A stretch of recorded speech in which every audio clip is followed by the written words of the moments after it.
some of those.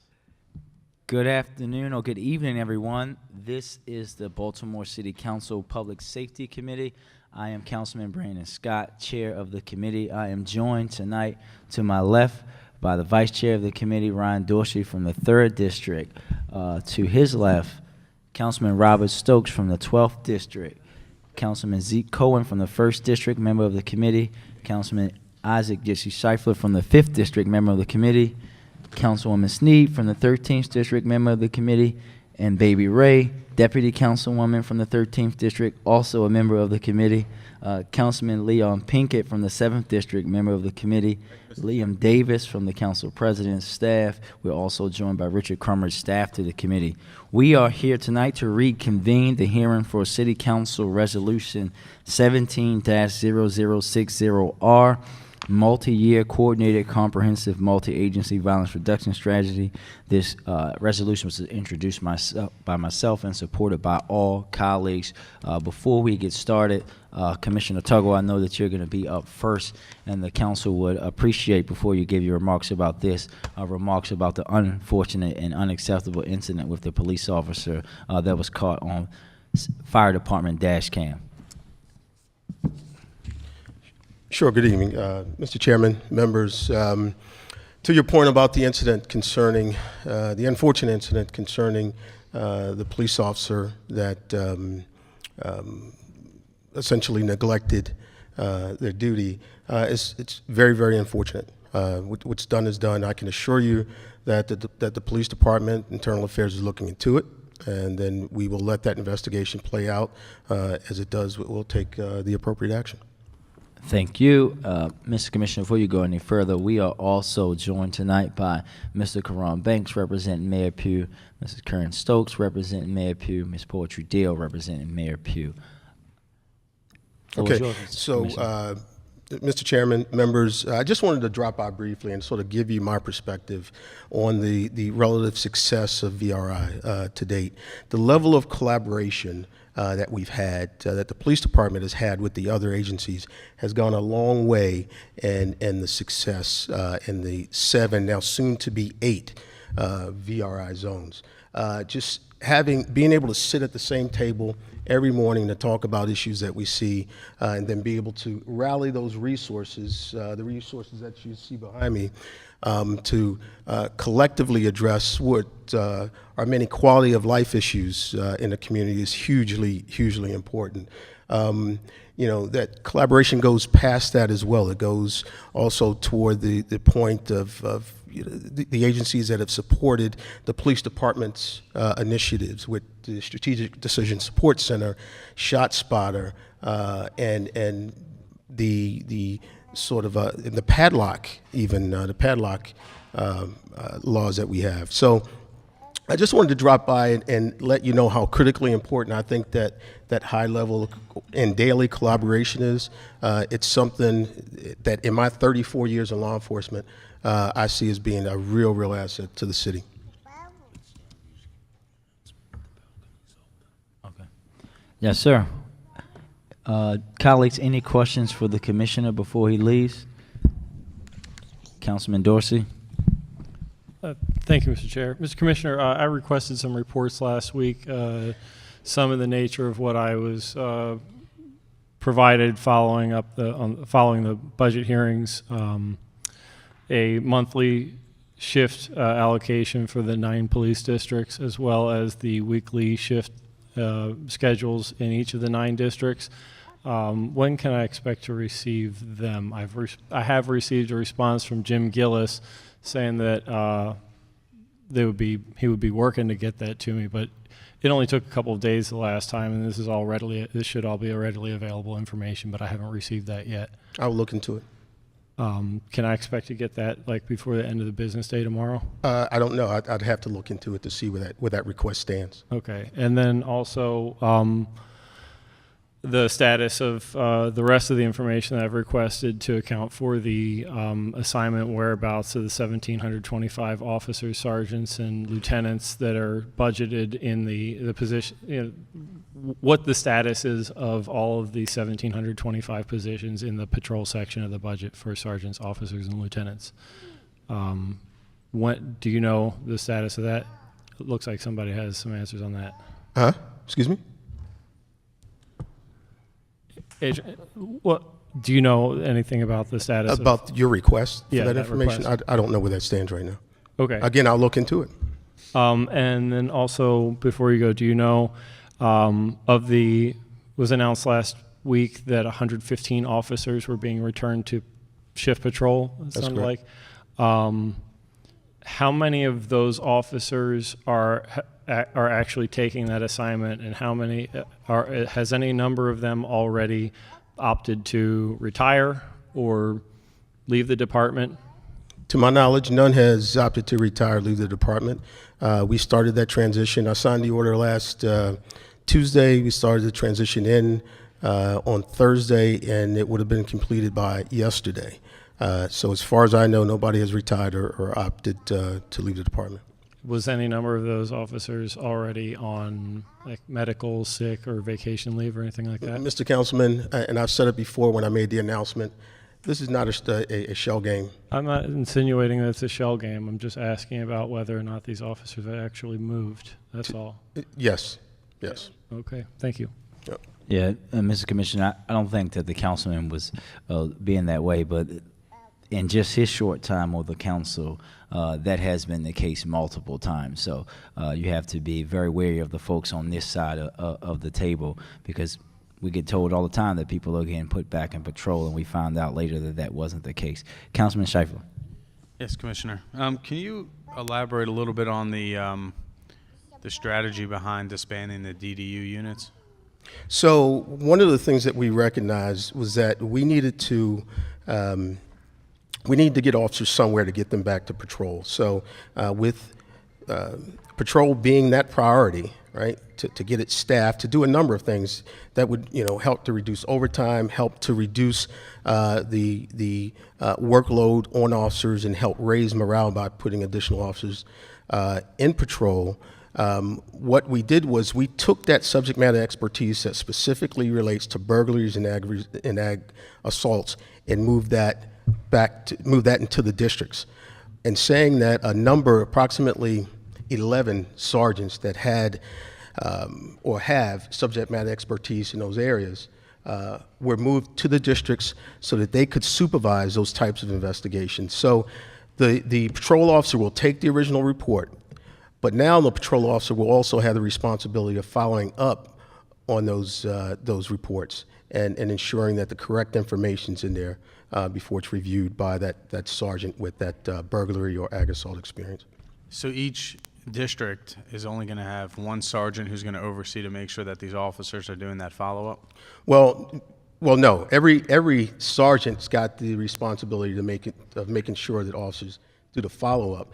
It's that detailed information that the one sergeant's going to be responsible for in terms of making sure that the information needed to clear those cases is in those reports. So, is that realistic to expect the officers on the street, many of which who don't have the expertise to investigate these crimes, especially the home break-ins, those property crimes, is it reasonable to expect it? Because I remember, and again, we've been here a short time, but we've been through a few commissioners, so there's been different strategies. I'm just trying to understand this strategy, because previously there was a request out there that the officers on the street would have these kits to do fingerprinting and dusting for prints and doing other stuff, and it never really panned out, and officers on the street weren't even aware of it, and the few that were aware of it, there's a kit somewhere in some trunk someplace. And so is it reasonable to expect that that would actually happen? Someone's house gets broken into, and expect that officer who's really just running from call to call to at some point gonna stop what he's doing, stop going from call to call, and follow up and see these cases through? So two things we need to accomplish. Again, we needed to get the beef up the numbers in patrol, but we also needed to have that subject matter expertise in the districts. So it's our hope that when these cases develop, that the reporting and follow-up is going to be monitored by those sergeants, again, that have that expertise. and can help guide the officers through the investigations. Because it also gives us the opportunity to develop our officers as well in terms of being investigators. And to me, that's investing more in that first line ops level. Right, and so, my concern is that with this strategy, we're just not going to be resolving those level crimes, and if we're not addressing home break-ins, as you know, and some of those smaller crimes, it of course escalates, and Sure. so that is my concern that that's not going to be done. And what we've seen from outcome budgeting over the years is that the most effective, or at least award-winning part of the police department as far as resolving crimes has obviously been the crime lab, operating very efficiently. And if they're not getting the right information in and it's not being done in an orderly fashion, then we're essentially going to be losing a lot of cases that we shouldn't be losing. And so I just ask you to maybe see if there's a way to incorporate the crime lab a little bit more into that, so that even if it's civilians that are overseeing the follow-through on some of these cases, and I know there's a lot of civilians in the crime lab, someone's got to see to it that it happens. I follow cases in my district all the time, and there's breakdowns even when we have the right systems in place. And so now without those, without that unit, I am very concerned that these cases are just not going to be resolved. And as much as it's great to have more officers on the street, and we definitely do need officers on the street, we certainly need to be resolving crime once it happens. Absolutely, I completely agree with you.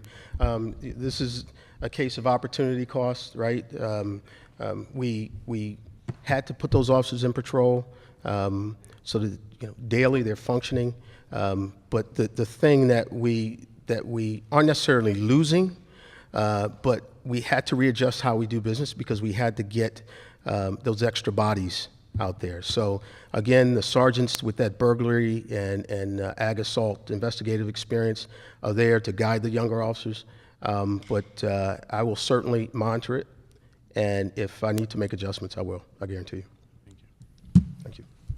Thank you. Mr. Commissioner, before I go any further, I want to say that we have been joined by Councilman Chris Burnett from the 8th District, member of the committee. And also, Mr. Commissioner, just to go back to what I originally opened with, is there more detail you can provide us on just this incident with the officer downtown? It's under investigation by OPR right now, or Internal Affairs right now, so I'd just like to leave it there for now. Cool. We'll follow up with them individually. Can you also provide us, if we have any more leads or updates on the shooting of young Taylor and Councilman Burnett's district, or any updates on that case? Well, I can say that the investigation is progressing. I wouldn't want to comment any further than that, as I don't want to put it in jeopardy at this point by commenting.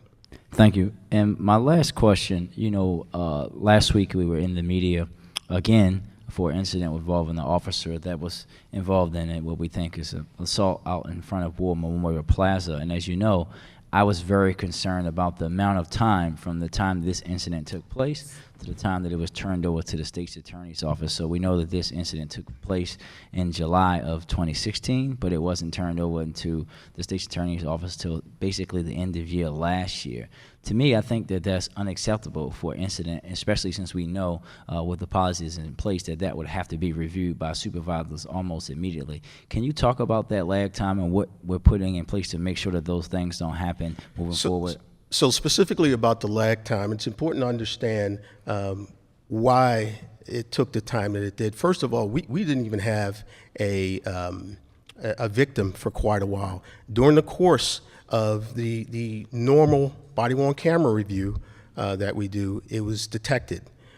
Once it was detected, it was then referred to Internal Affairs, and the investigation started. Well, at a point, then has to be referred to the state's attorney's office, and I'd like to leave it right there since it's something that's pending. Councilman Cohen. Thank you, Mr. Chair. Thank you, Mr. Commissioner. Wanted to take a moment to just sort of talk about why I found that video this morning disturbing. And I do appreciate you sort of getting ahead of it and candidly dealing with it. I think the challenge is that it confirms what I think a lot of people in our city are feeling right now, which is that there is a culture in parts of our department that is not taking the crime fight seriously enough. When you have a gun and an officer seeming to not respond, we're talking about potentially high-level violence. That is a real problem. We were just profiled in USA Today about, again, this culture of not doing the police work. And while we have all been extremely consistent in saying policing in this town needs to be constitutional, we also say that police need to do the work. And I think it really harms the department when we see things like that, because it confirms a bias or a notion that a lot of people in Baltimore have. And so I'm wondering, instead of just at the individual, the officer, dealing with that officer, can you talk a little bit about what you're doing to address the culture within the department to make sure that's not happening consistently? Okay, so what was depicted in that video was an anomaly. Every day I get to witness the work that these men and women do on a daily basis, and many of them, the majority of them, are, and I'm going to say it, they're real heroes, because they come to work, they work hard every single day. As you know, they get drafted to do extra shifts and other things. We want to constantly monitor this type of thing, but I can tell you, I haven't seen anything like this. And you made reference to the USA Today article. What that article didn't talk about are the reductions in crime that we've seen in Baltimore.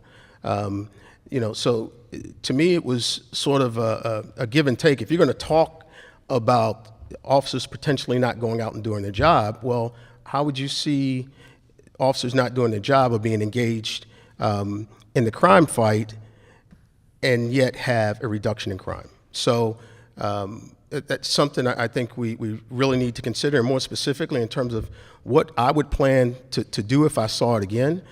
We just need to hold people accountable. We need to continue to hold people accountable. And again, that investigation needs to play itself out. I'm not going to prejudge anything at this point, but those folks that are engaged in activity or not engaged will be held accountable. Okay. Again, I also see some great officers in Southeast Baltimore doing heroic work. That's sort of neither here nor there. It's that there is a real perception in our streets that police are not responding in the way that we need them to respond. And again, it's sort of confirming that. And so I'm just a little concerned that while we can agree that there are great officers and that there's good work happening and that there's been some reduction in violence for sure over last year, it's still clearly not at the level we need it to be at. And there is still this perception that there is a culture of non-policing of violence happening in our city. So that's kind of what I'm keyed in on, and that's what I found disturbing in that video. We all did, absolutely. Okay. Councilman Burnett. Thank you, Mr. Chair. Thank you, Mr. Commissioner. How are you? So the first question was already answered, and I understand you can't discuss the details of any particular open investigation, but the 7-year-old Taylor was shot in my neighborhood. Yep. One of the challenges that I have faced, not only with this shooting but with others, is communities often feel that while I'm sure there is a plan in place to address violence in their community, it is often not adequately communicated to them. And so whenever we have these very high-profile shootings, they're often calling me saying, Councilman, what is your plan for violence reduction in the community? Because they don't feel that they have that line of communication available with the department, or they may not feel comfortable pulling over an individual officer to make that ask. I'm trying to do a better job about getting the word out about the CRC meetings and whatnot, so I am thankful for that space. But from your perspective, how can the department do a better job at communicating, especially when there are times of heightened tension and concern in a neighborhood, to convey what the crime fight's going to be, what the plan is going to be, what the course of action is going to be, to community members, so that they feel that the attention is there and that there will be resolution? So we can definitely do a better job of communicating. I'm a big advocate of communication. I think what we need to do, and one of the things that I've tasked the district commanders with, is assuring that they're engaged with the community and that they're listening to the concerns of the community and that they're responding to those concerns, right? So if you're talking about a specific plan for a specific community, well, I would have to go back to those commanders because I hold them accountable. I hold them accountable for the execution of the crime strategy that they play a huge role in within the communities they serve. Yeah, and that happens. I mean, and I'm not trying to throw a commander under the bus at all. I have a great communication level with my both commanders, Southwest, Northwest District. But again, the challenge is there's still one person whose their day-to-day is to run the district. Sure. Is there a way to better convene communities to support their work of a commander? Because my expectation is that they're solving crime, not sort of playing that communications role. In the past, there's been neighborhood services that played that role, and I know for a number of reasons that division has changed within the department. But what are, again, some things that you think we can put forth so that people feel, we have a number of agencies here that, because I fully agree, it's not only the police department that is in charge of reducing crime. So I want to make that very clear that I believe that we have to have a multi-agency response in place to address root causes of violence. So I'm not putting that all on you. But I just think, and this is maybe a challenge to the other agencies and to the mayor's office, to have sort of a more coordinated communication strategy to neighborhood leaders when something's happening, so that they are aware that this is what they expect to see moving forward. And the monthly CRCs are helpful, but they're monthly, right? So in that sense, if violence breaks out 3 days after the next meeting, that's another 3 weeks where they're wondering what's going on. And so just and it's something we can maybe continue to dialogue, but just putting it out there that, as much as I'm glad that my constituents feel that they can come to me. My background is not policing, and I'm not in the war room with you guys or the peace room, whatever we're calling it now. Sorry. But I just think that needs to happen to ease some tension. The other thing, and maybe we'll get to this a little bit later, but I was glad that we did have a VRR walk in the area, and I'd like to thank Mr. Tony White from the mayor's office for coordinating that very quickly and nimbly. Is that something that can be a part of how we do things? And maybe this isn't only for you to answer, but that should be the case, that people feel that if there's something tragic that happens in their community, that they're getting an immediate response from the city that shows that we are acknowledging that there are challenges. Because when we do these walks, they're helpful, right? We're able to see that this branch is blocking the light, or that there's a mattress that's put in place and that can be impeding your progress, right? So I don't think we should have a 7-year-old be the reason that we're now having a multi-agency response. That should just be triggered when there's a shooting, that there should be multiple agencies coming to assess the situation so that that doesn't continue to occur moving forward. And again, that's not for you to have that answer, but just throwing it out to our agency heads that are here, that this is something that we should begin to think about, because it is effective as a way of a show of force, but also to immediately jump on whatever that root cause is moving forward. So that we can continue to show people that the city here is here, we're listening, we hear you, we empathize with you, and we're here to get work done. I agree. Thank you, Mr. Chair. Councilwoman Snead. Thank you.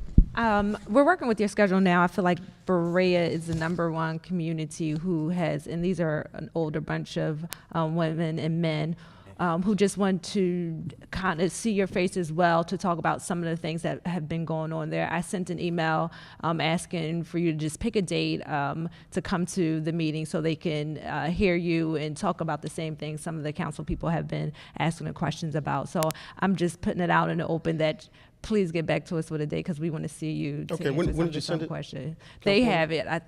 They definitely have it. Okay. So don't All right. worry. All right. Okay, thank you. Yep, we'll do it. Councilman Dorsey. And Mr. Commissioner, we know you have to go. Councilman Dorsey is the Yeah, last just person. real quick. Thank you, Mr. Chair. I just want to push back a little bit and say I don't think that it's entirely an anomaly to have an officer not doing what they need to be doing, right? I mean, it's what's unusual is catching it on camera. I have lived in the same place for the last 25 years, and I could countless times I watch officers sitting around in my neighborhood for hours on end doing nothing. I mean, I just 2-3 weeks ago, I had to call a command officer to say, why is this guy sitting in a dark alley doing nothing in my neighborhood for more than an hour now? And then a couple minutes later, watch the supervisor arrive at that same scene. And he was there for probably another 30 minutes before the two of them left. I don't know doing what, but I know that there's a whole lot of just sitting around that happens in my neighborhood and some other places when I for damn sure there's a whole lot of people that rather they were out on the street at least doing some radar for 10 minutes, 15 minutes, 20 minutes. If you got that time to spare, get out that gun, because there's a whole lot of people that want to see speeders and other traffic enforcement done that is not being done at all. And there's so many little things like that that can be done. And you know, I would say I just have to push back that it's not an anomaly to not have an officer really doing what they could be doing, should be doing. That's all. Thank you, Mr. Commissioner. I know that you are leaving Lieutenant Colonel Worley in your stay. That's correct. Absolutely. Thank you. We're going to move forward. We have one more person that actually has to go to a very important meeting in Councilman Burnett's district, who is here to talk very briefly. Dr. Bunley, can you come forward, sir? He may have already left. All right. Mr. Vetter, floor is yours, sir. Please introduce yourself for the folks on TV.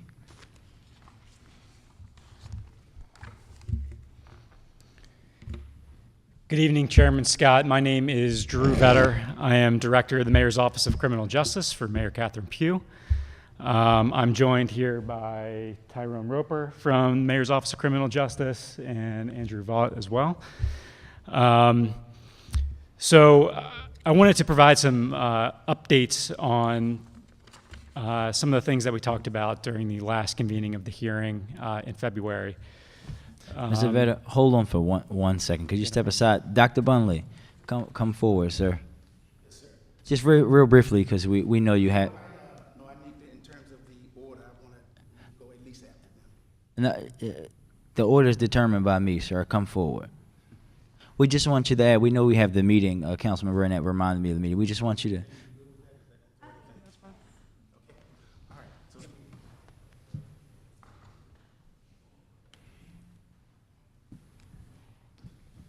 Chair, Thank you, members sir. of the esteemed committee, thank you for giving me an opportunity to share. I just Dr. wanted Bunley, to kind of, for the record, give your name and your title. okay. My name is Andre Bunley. I'm the Director of the Mayor's Office of African American Male Engagement. Okay. Just wanted to just speak briefly about the work that we all have been doing and the emphasis on collaboration, which the mayor has really put forth. Is working, and I'm excited particularly about the work that's happening under our office and then in collaboration with the other offices, particularly with first of all working on the Fisherman Program. The Fisherman Program is a program where individuals who have particular skills and expertise go out to the corners and fish for men off of the corners. Fish them off of the corners, bring them into what we call our repetition centers, and in those repetition centers, we go through an assessment process. In that assessment process, we again look at where they are in terms of need for job, drug treatment, just some guidance. And so we're excited about that process. Also, we are working with individuals in different communities. So, for example, we spoke about our dear beloved Taylor. Right now, we were kind of called, the dispatch to go to that area, though we are initially working in Park Heights, but we have another follow-up meeting, which I'm going to tonight, and that meeting is about working with the residents there in terms of getting them to be committed to being present, as Councilman Burnett said, in the community. And one of the particular pieces that we're emphasizing is that the men in the community have to begin to combine and put their efforts forth. One, to go door to door and ask what residents need, but not only do they ask what residents need, but to be present. And so the goal is to do that eventually citywide. I'm excited about it because I know when we begin to get this massive movement going, it's going to make a difference. It's just something about when men come together and they're positive, particularly when you look at the news and African-American men. When we come together and we know that we all are positive, and that's just people in general, not just African-American men, the vibe is different. And so we're able to get some things going. And so I'm excited about that. And when we look for that phenomenon to spread, we're excited about the benefits that we believe that's going to come. And then the last thing I'll say is that we also are fishing right now the beloved squeegee core, those youngsters who are on the corners right now, but we have made progress that the squeegee process will be a 7-day-a-week supervised program. We are starting to go to the corners. We have approximately 61 individuals in that database now. As we go to the corner and we engage them appropriately, get them into our database, and then we're funding, again, the 7-day-a-week process. Thank you, Dr. Bunley. Thank you. And we know you have to get to the meeting. This was not a slight in Mr. Vedder, but this meeting, as you know, is very important because it's a meeting around how we can get to a community to heal over a 7-year-old being shot. Thank you so much, sir. I appreciate it. Mr. Vedder, please continue.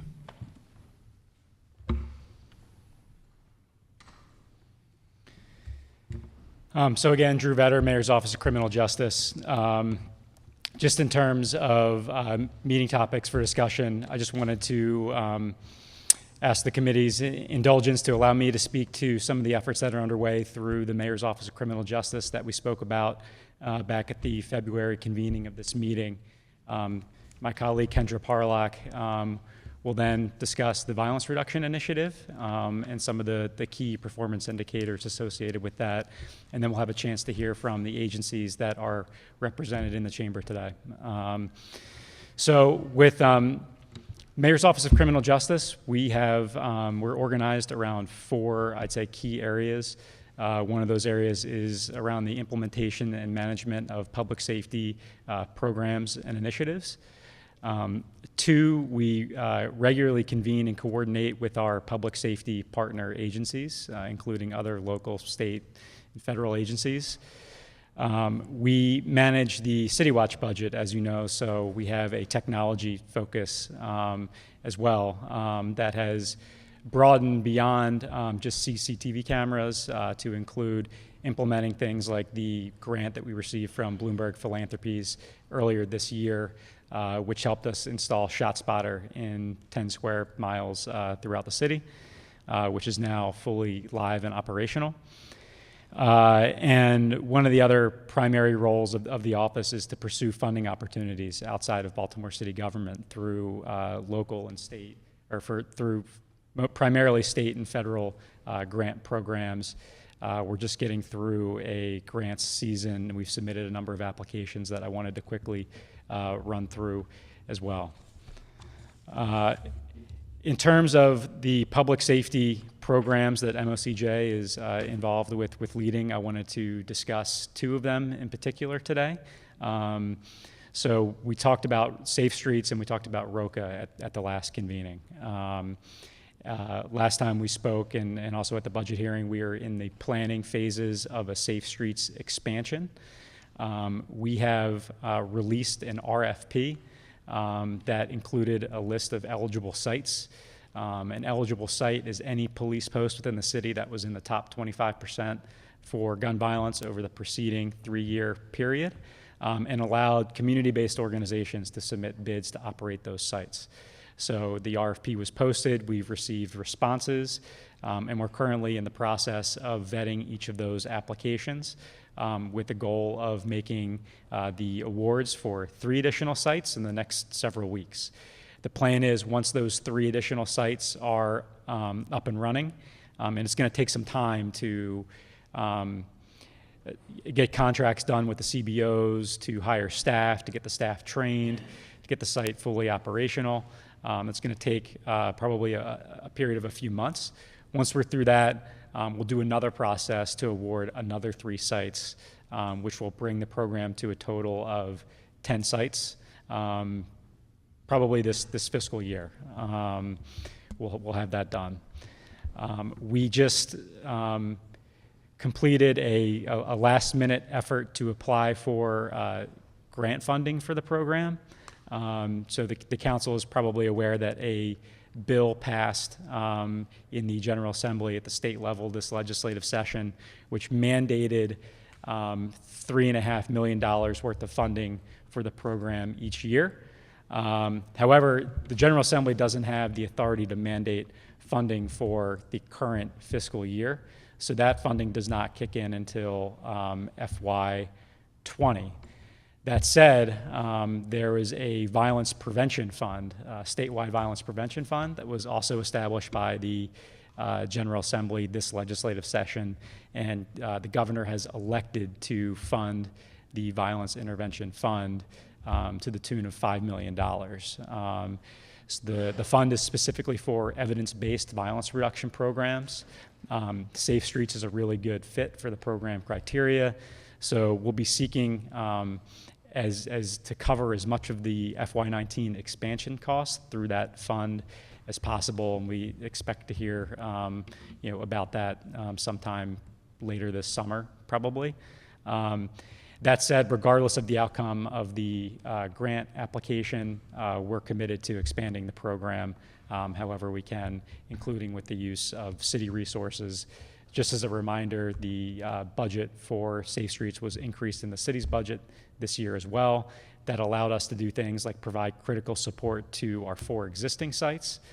We were able to address some of the staffing challenges at a couple of sites that were operating below the minimum level of staff required. And we are also able to give pay increases to the workers for the first time in quite some time, in recognition of the very important and difficult work that they do. We track a lot of data with respect to the Safe Streets program. Just a couple key points so far in 2018, but across all 4 Safe Streets sites, 705 conflicts have been mediated so far. There have been 63 community events with over 5,700 participants put on by Safe Streets. And 2 of our sites, Park Heights is 297 days without a homicide, and Sandtown is 298 days without a homicide. So we're certainly proud of those streaks and seek to maintain those as long as possible. The other program that I wanted to highlight is ROCA. I know that a number of you have received briefings on the ROCA program. I'm joined today by Molly Baldwin, who is the founder and CEO of ROCA, as well as some of the staff that is working here locally for the launch. So ROCA officially launched July 2nd, and so we're about 2 weeks into the work. We've been working very closely with the Baltimore Police Department, with Parole and Probation, with the Department of Juvenile Services on referrals. So there have been 140 or so referrals to the program that ROCA and their staff is currently trying to conduct outreach to and make contacts with. And I'm sure that in their individual meetings with you, we'll be able to go through some of the early learnings from the program so far. But I just wanted to recognize they can come the up. ROCA staff. And can I ask them to introduce themselves? Please come up and Okay. introduce themselves. Can I have the ROCA team come up and just briefly introduce themselves? You too, Mr. Timpson.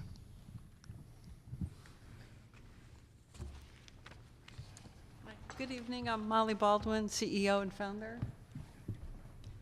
Good evening. I'm Layla Lehman. I'm the Executive Director of ROCA Baltimore.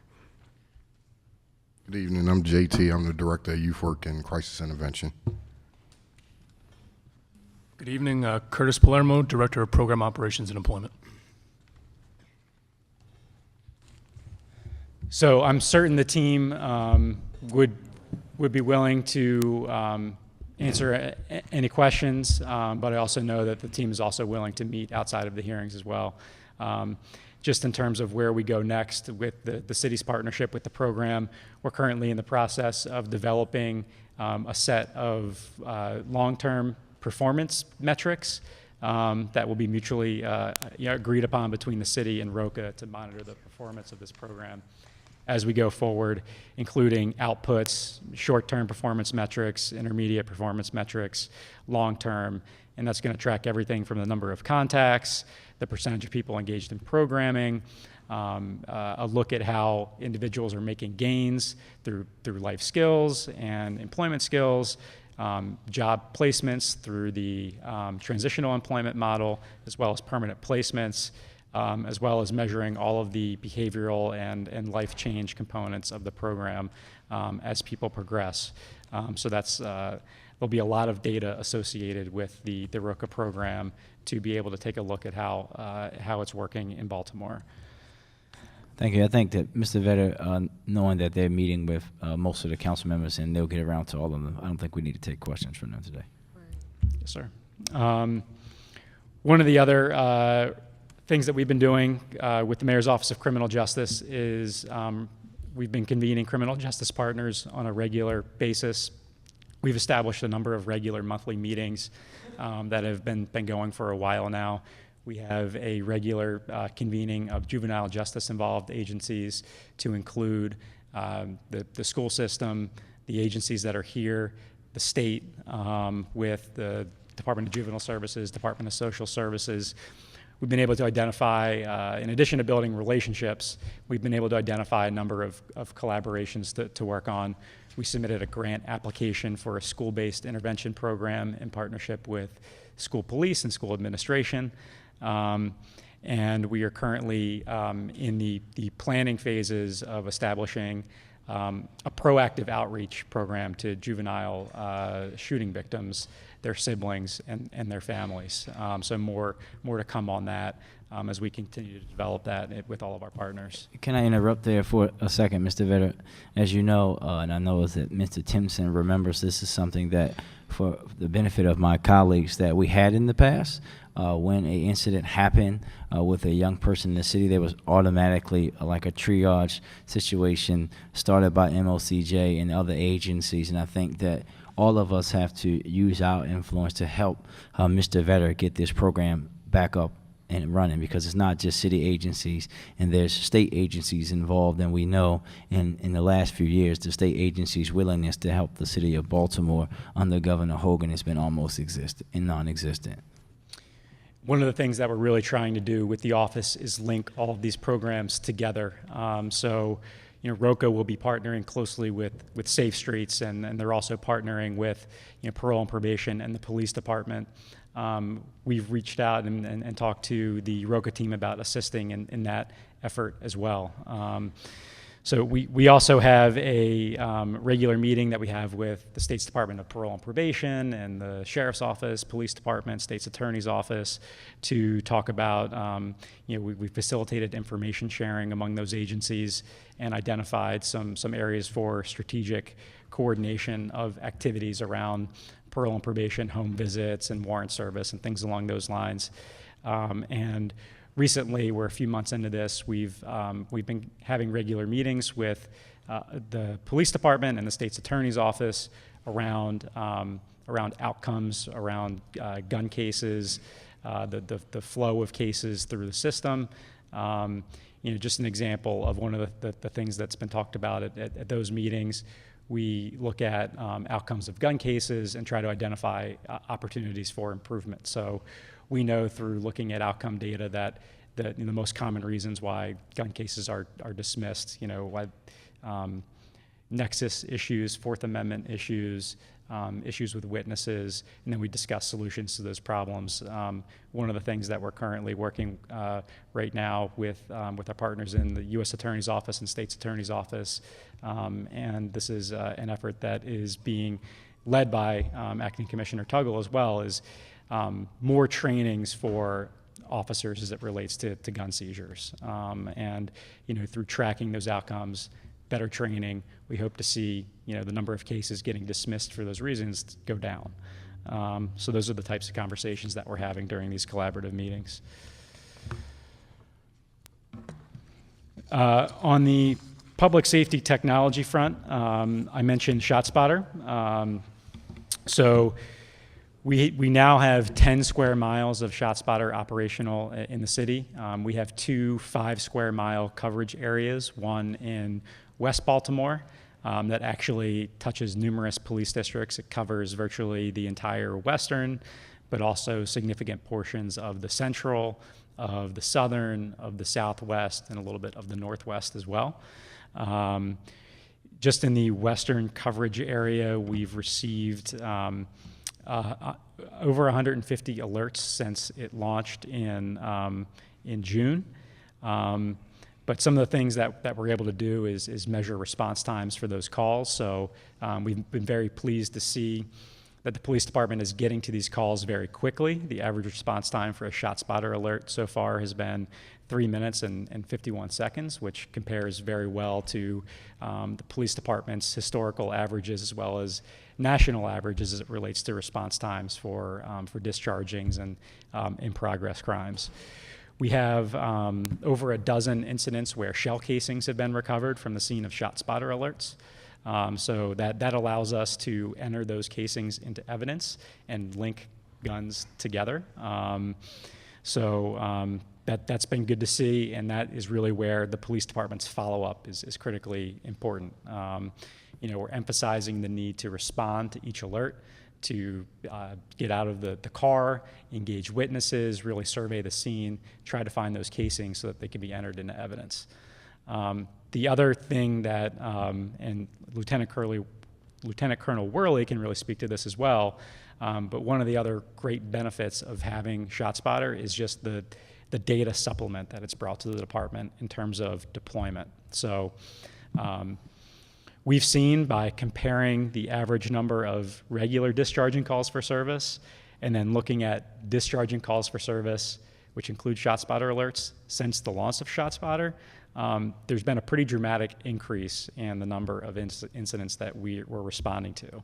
And so there's an increase in the number of incidents that we know about. So in these coverage areas, we now have a much greater sense of where gun violence is occurring and are able to use that information as real-time data to supplement deployments. And we know that in Baltimore there are neighborhoods and specific areas that are chronically impacted by gun crime.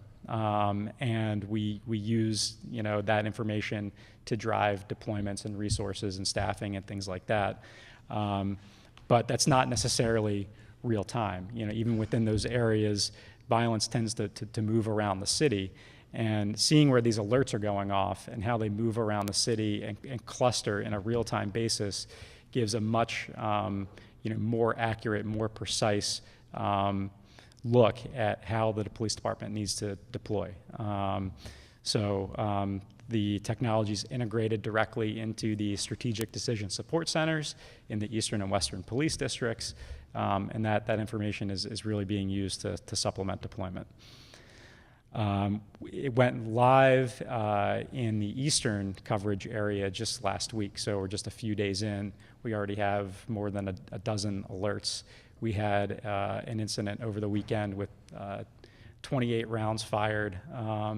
BPD was able to respond to that scene and recover, I believe, over 20 shell casings from that scene. So these are the types of things that the technology is allowing us to do. Moving to cameras, when we were here last, we had just received the funding from the Bloomberg grant for the City Watch expansion as well. We have 55 proposed locations, which I believe we provided to the council after our budget hearing.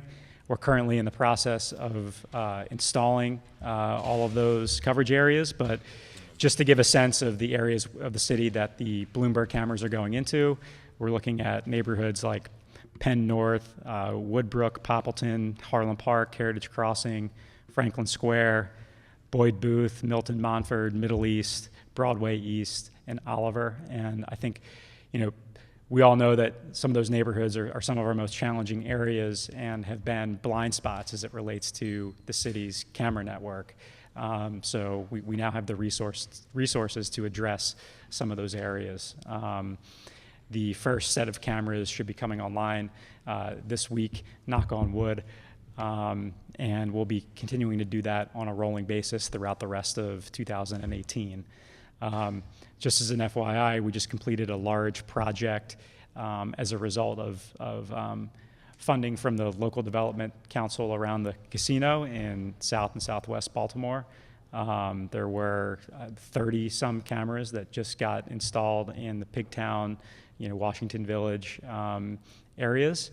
And then we're also working with HABC. HABC received grant funding to install CCTV cameras in Brooklyn Park. So we're currently in the midst of that project as well.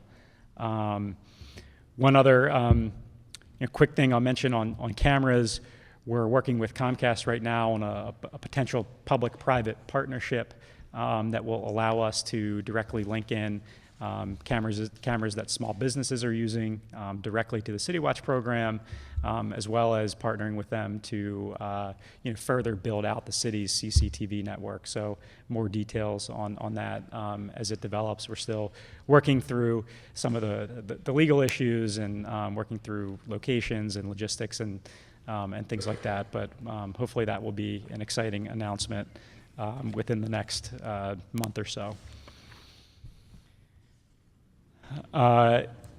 Last big area I wanted to address is we have a grant-seeking function within Mayor's Office of Criminal Justice. Historically, our office has pursued state and local grant funds. We've been extremely active in that during this grant cycle. We have, so the grant-making body of the state as it relates to public safety is the Governor's Office of Crime Control and Prevention. We have, intentionally so, built a very strong working partnership with the Governor's Office of Crime Control and Prevention, trying to take advantage of their willingness to address public safety challenges in Baltimore City. And we have a number of grant applications that are currently pending with GOCCP, including their Maryland Criminal Intelligence Network grant program, their Gun Violence Reduction grant program, their Juvenile Justice Delinquency Prevention program, their high-risk juvenile diversion program, their sex offender and compliance enforcement program, and their heroin coordinator program. So when you total up all of those pending applications at the state level, it's over $1 million worth of asks that are out there. And that's in addition to the $9 million in annual support that GOCCP provides the Baltimore Police Department, which we need to reapply for every year. So historically, BPD has received $7 million from GOCCP. Last year, it was increased to $9 million, which allowed us to install the laptops in the patrol fleet, which have been a huge benefit to officers in the field. The state maintained that $2 million of funding again this year. So we have an additional, on top of the usual 7, which supports positions within BPD, we have another $2 million to support further technology upgrades at the Baltimore Police Department. So that will help do things like upgrade the records management system, case management system, some of the projects that were highlighted in the technology resource study that was recently published and required by the consent decree. We have a number of federal grant applications that are out there as well. Most notably, I'll highlight 2. One I spoke about during the budget hearing, but it's the Bureau of Justice Assistance Crime Gun Intelligence Center Integration Initiative program. So we submitted a $756,000 grant application to that program, which would allow us to fund they call it CJIC model in the city, including a coordinator to coordinate the efforts over a 3-year period. We partnered with the state's attorney's office, U.S. Attorney's Office, the ATF, and a number of other agencies as well on that application. Another one that's pending is the Justice and Mental Health Collaboration Program, $740,000, again, over a 3-year period.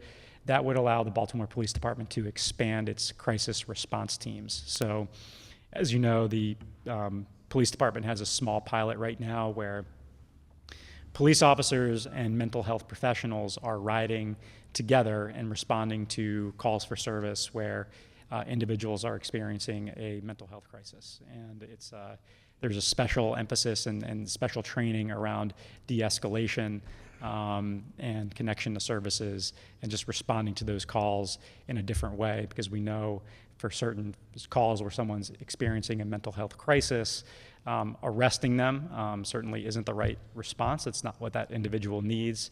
They're not going to get what they need if you send them to central booking. So we're making connections to treatment. And we've also seen from incidents here in Baltimore and around the country that those are the types of calls that end up with violence occasionally as well. So there's a particular emphasis on de-escalation. So we're hopeful that that grant is going to help us expand the crisis response teams at BPD. Again, another area really highlighted by the consent decree. The total amount of the outstanding federal request is another $2.2 million. So we've got well over $3 million of outstanding requests to assist with our public safety efforts here in the city. A couple other quick notes. MOCJ will soon be launching a community safety resource guide on its website where we consolidate lots of information around public safety resources and ways for communities to mobilize around reducing crime in neighborhoods. So that will be launching soon. And Councilman Scott, you're familiar with this, but we have a strategic planning effort that has been initiated in partnership with a national nonprofit called Cities United. Cities United helps cities all across America develop action plans to reduce violence, particularly among African American males in that critical 18 to 35 age range. So we're fully engaged in that effort as well, with the end goal of developing an expansion on our strategic plan for violence reduction. And I mentioned the other thing I was going to mention. So that concludes my portion of the presentation. Okay.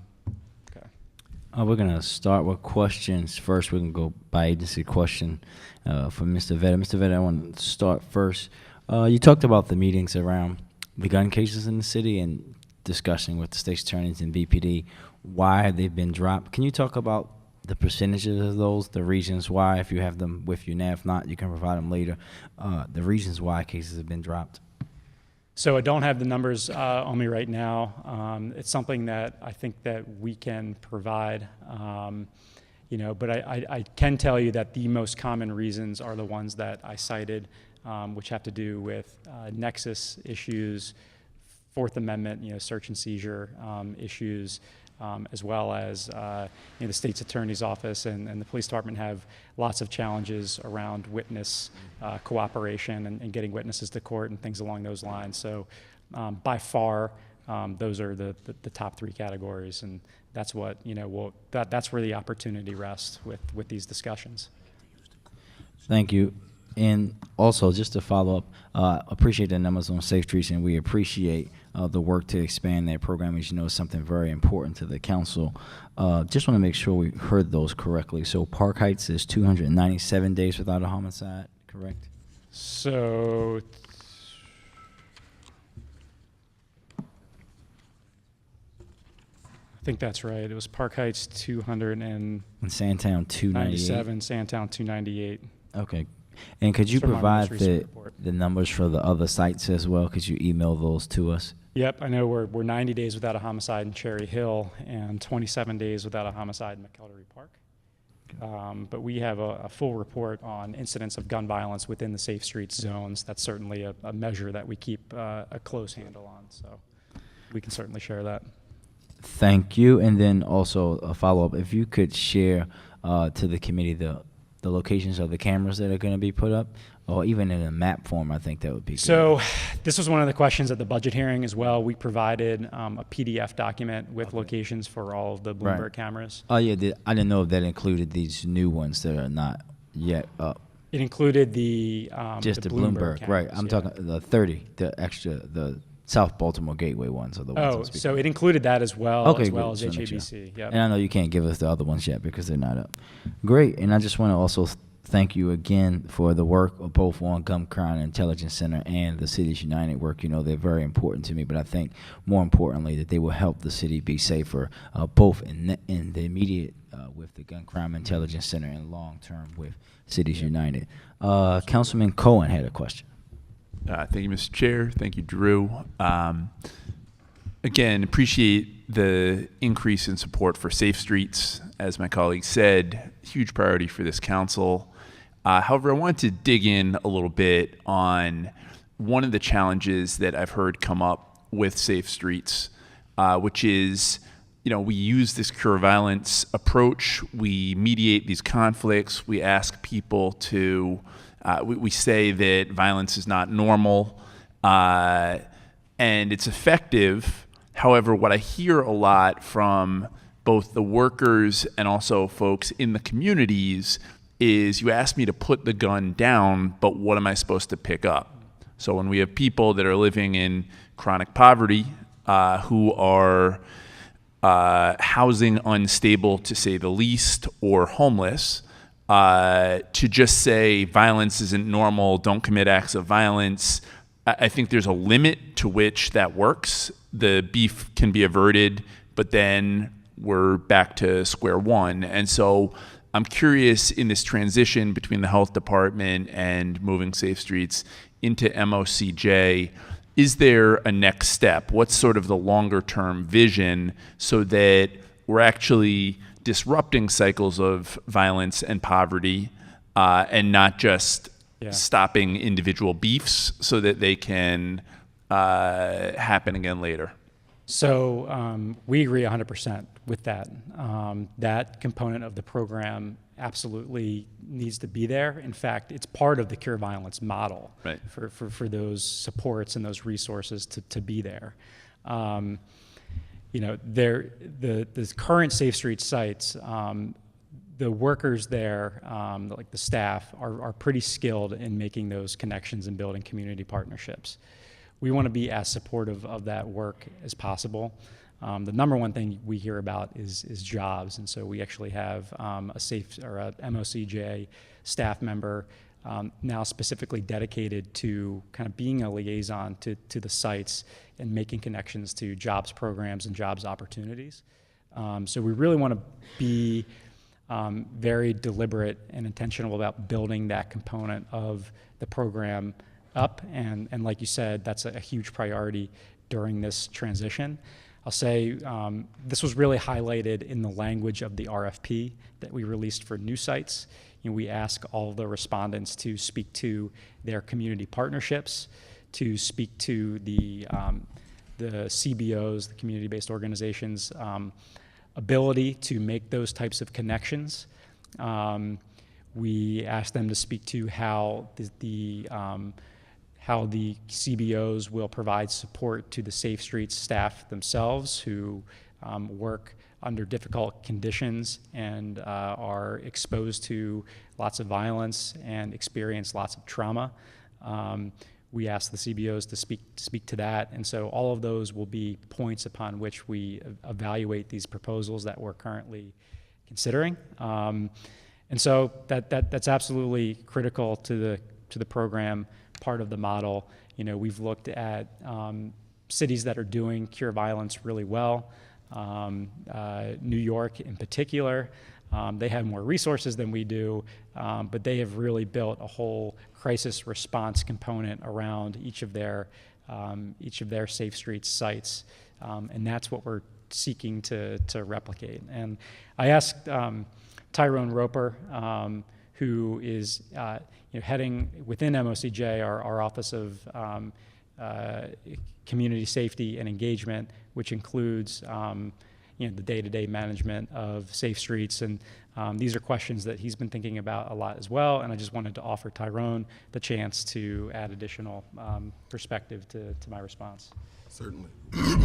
Council President, members of the council, if I can share real quick. So it's been a very strategic approach for us all. One of the big things with this program coming on board was that we heard the same messaging, right, from the current employees as well as community, that there is a huge deficit within resources, being able to be connected with the resources.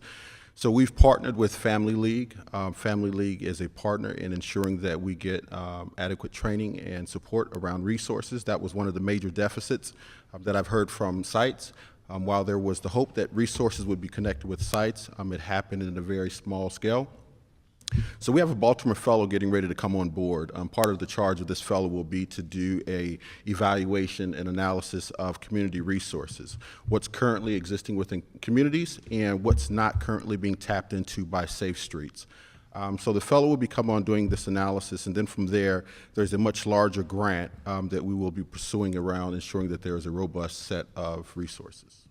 Just to add in here, just to think about while we're here tonight, everybody. So for me, can anybody talk about how the other agencies are working with Safe Streets to hire some of these people? So for example, we know that Mr. Chalmers is going to be hiring people pretty much every year. Are we making those connections between Safe Streets and the agencies to make sure that when possible, and we know that some of the gentlemen that we would and ladies that will incur in Safe Streets wouldn't automatically be eligible for some of these jobs, but are we making those connections? Are we connecting them with employment development? Is that happening right now today? Are we doing that? Yeah, so today what's happening is really just a continuation of how the practice existed under the health department, right? So the program itself has just recently transitioned under MOCJ, so we're really building out those efforts now. So it's happening, but just not as robust as we'd like. So can anyone provide to us today how many people have been referred to MOED or to an agency for employment via Safe Streets and actually got a job? So I can absolutely give you the data back on that. I can't give it to you now, though. Yes, if you can just provide it to the committee as soon as possible. Councilman Cohen. Just last thing, glad to hear that folks are getting a raise, because to have someone literally in some cases stepping in front of bullets for $30,000 is just not going to work. And if we want to avoid having challenges within the sites and having folks be tempted back into a life that they have made the choice to leave, I think paying them adequately is critically important. So I'm glad to hear that we are going to be doing that. Mm-hmm. Thank you. Councilwoman Snead. I'm just curious, do you guys keep track of, even from the last time, how many beefs have been squashed? How many, do you guys have those numbers? Do they come back and say, listen, we worked with, X, Y, and Z today, and is that tracked daily? Yep, so great question. What we track are the number of mediations. So I can give you the data that we have based on that information by close of business tomorrow, if that works. And I mentioned in my remarks earlier that there were 703 conflicts that have been mediated so far in 2018. So that data, of course, is broken down by month and by site. Councilman Pinkett. Thank you, Mr. Chair. I'm not certain if this is part of the Safe Streets model, but I'm just curious if it is something that can be considered as the program evolves.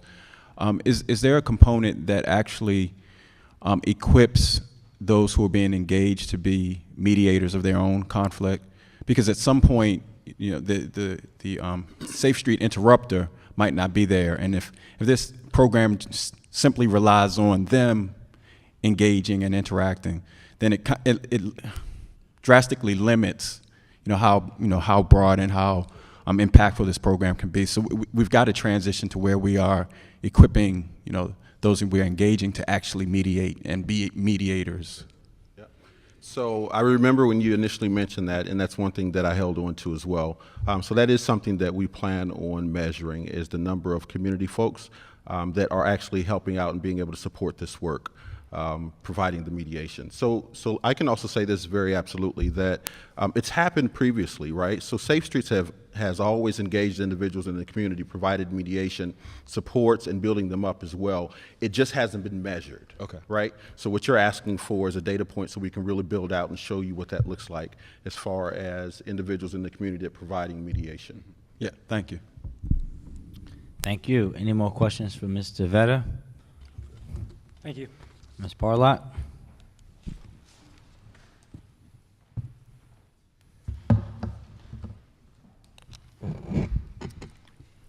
Good evening, Chairman Scott, members of the Public Safety Committee, and other members of City Council. I'm Kendra Parlock. I'm Director, Mayor's Office of Sustainable Solutions. The Office of Sustainable Solutions was created August of last year with the mission to expand the City STAT program with a focus on problem solving, collaboration, and solutions building. We're a team of 6 with a summer fellow this summer.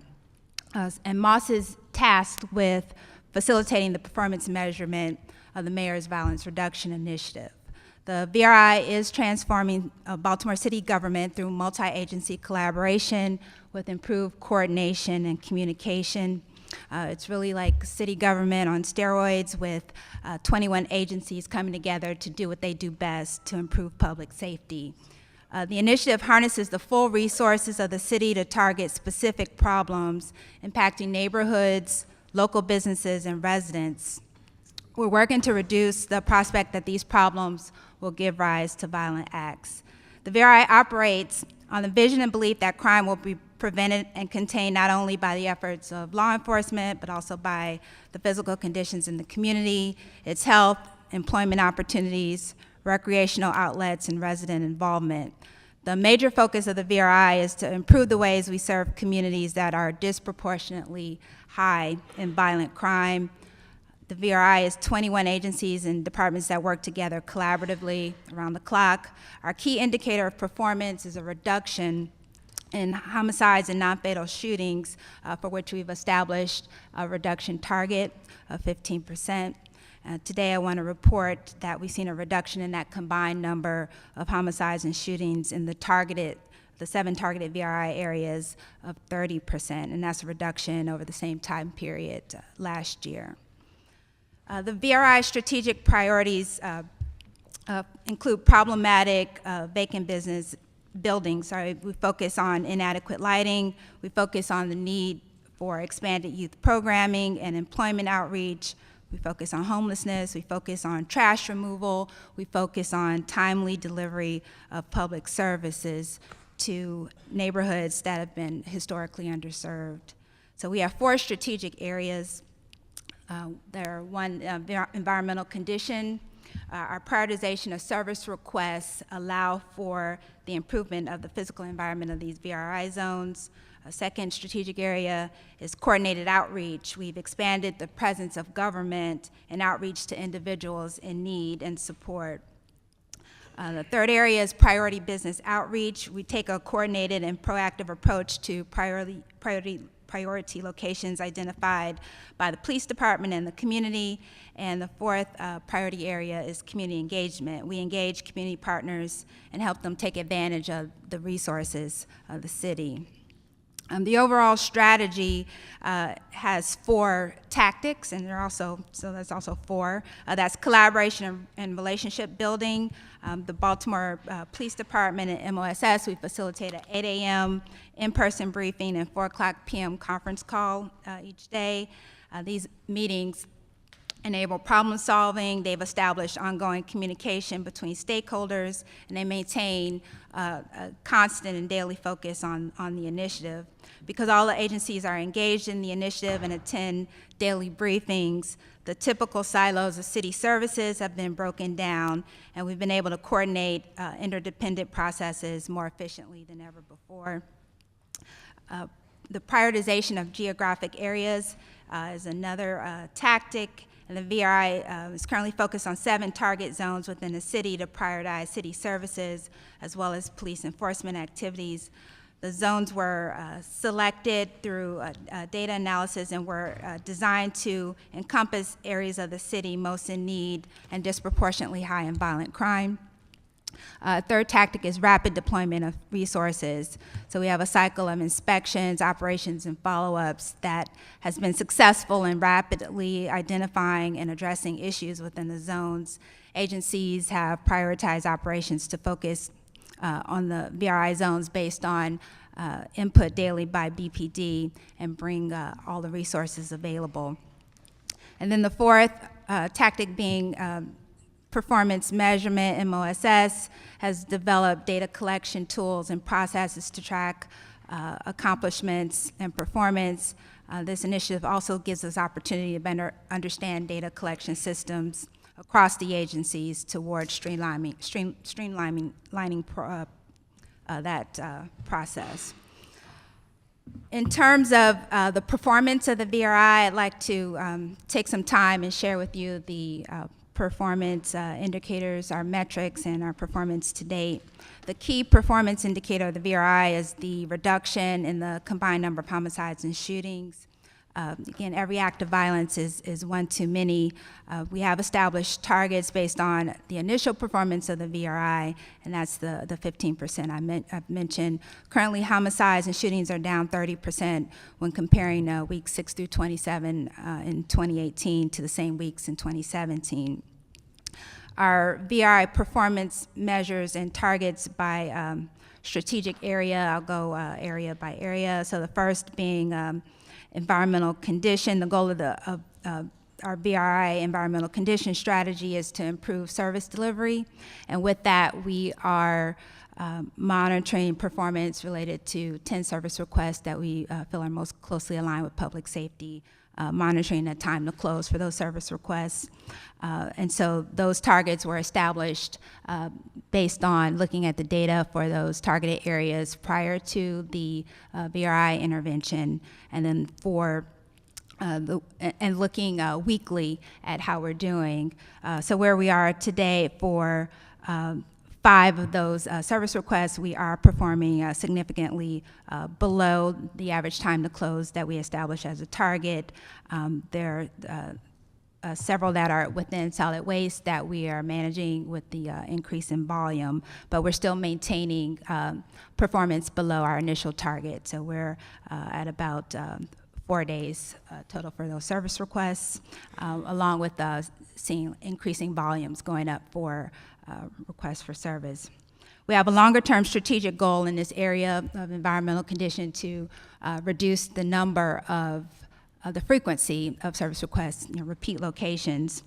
And to this end, we're prioritizing demolitions, LED conversions, and identifying other opportunities for problematic lots. For the coordinated outreach, the goal is to increase youth engagement and outreach to individuals in the VRI zones. So we have Rec and Parks, that's expanded programming for the rec centers. Fire department operations that goes door to door for home safety inspections, health that prioritizes needle exchanges and overdose outreach, the Environmental Control Board supporting the VRI through Be More Beautiful to engage residents in beautification efforts. And so for all those activities, we've established a baseline of performance, and I'm happy to report that those agencies are maintaining that level of performance and improving all the time. So for our number of recreation center attendees, we're tracking that week to week. The target is about 1,500 a week. Our average over the last 22 weeks has been 1,600. The number of fire home safety inspections, the target initially established based on initial work was 476 a week. We're averaging 600 smoke detector checks, a target of 200 a week, averaging 3 over almost 400. Needle exchanges, looking at a target of 100 plus per week, and the average over the last 22 weeks has been over 200. Number of overdose outreach and training, looking at an average of a target of 12 a week and been averaging 28 per week. For the Be More Beautiful outreach, averaging outreach of 39 care lot youth per week, and they've been performing about 41 per week. BPD citizen outreach, The target has been 124 per week. Last week, they had 305 outreach through their summer camps. And then the Office of Employment Development outreach targeting 178 employment conversations a week or passing out of flyers in the VRI zones, and they're averaging about 175 per week. And all these agencies will go into more detail about their efforts. But specifically for the coordinated outreach, we have longer-term strategic goals, and that's to increase our outreach by 20% in FY20. We are, as Dr. Buntley alluded to and gave some insight on, where through the Office of African American and Male Engagement, they're going to be leading the charge with this fisherman program to extend outreach to at-risk youth. So the VRI is also committed to focusing on prioritizing businesses for outreach, and we're doing that through BDC, and health, fire, code enforcement, the liquor board, and BDC. For the period of the VRI, we've identified over 300 priority businesses, and with that, over 400 business follow-ups and inspections. The goal is to understand what the problems are at those businesses, and we have an active sub-initiative of the VRI to reduce the number of problematic businesses, looking to target maybe about almost a third of those. And also BDC, as they'll go into a little more detail later, they're working to improve tools and services for business improvement as well. Community engagement, that's the fourth strategic area, and that's critical to sustaining the performance in the VRI. And to that end, through coordination by the Mayor's Office of Neighborhoods, 39 active community organizations have been identified in the VRI zones, and those are being attended monthly to educate attendees on accessing services, and as well as being able to provide an opportunity for residents to let the city know about their concerns. Additionally, we have our VRI community walks, where we learn firsthand about the needs of some of the most problematic blocks in the VRI. And so we do have performance targets for that community engagement. So we're targeting going to all of those community meetings each month. That's 39 per month, and establish a target of 3 walks per month. We're averaging 4 a month right now. And again, in terms of, this is what we're doing to, address urgent, immediate concerns, but we also have a longer-term strategic planning to develop zone action plans for each of the 7 areas, soon to be 8, with a focus on, how do we transform the most problematic blocks within those zones for a sustained reduction in violence.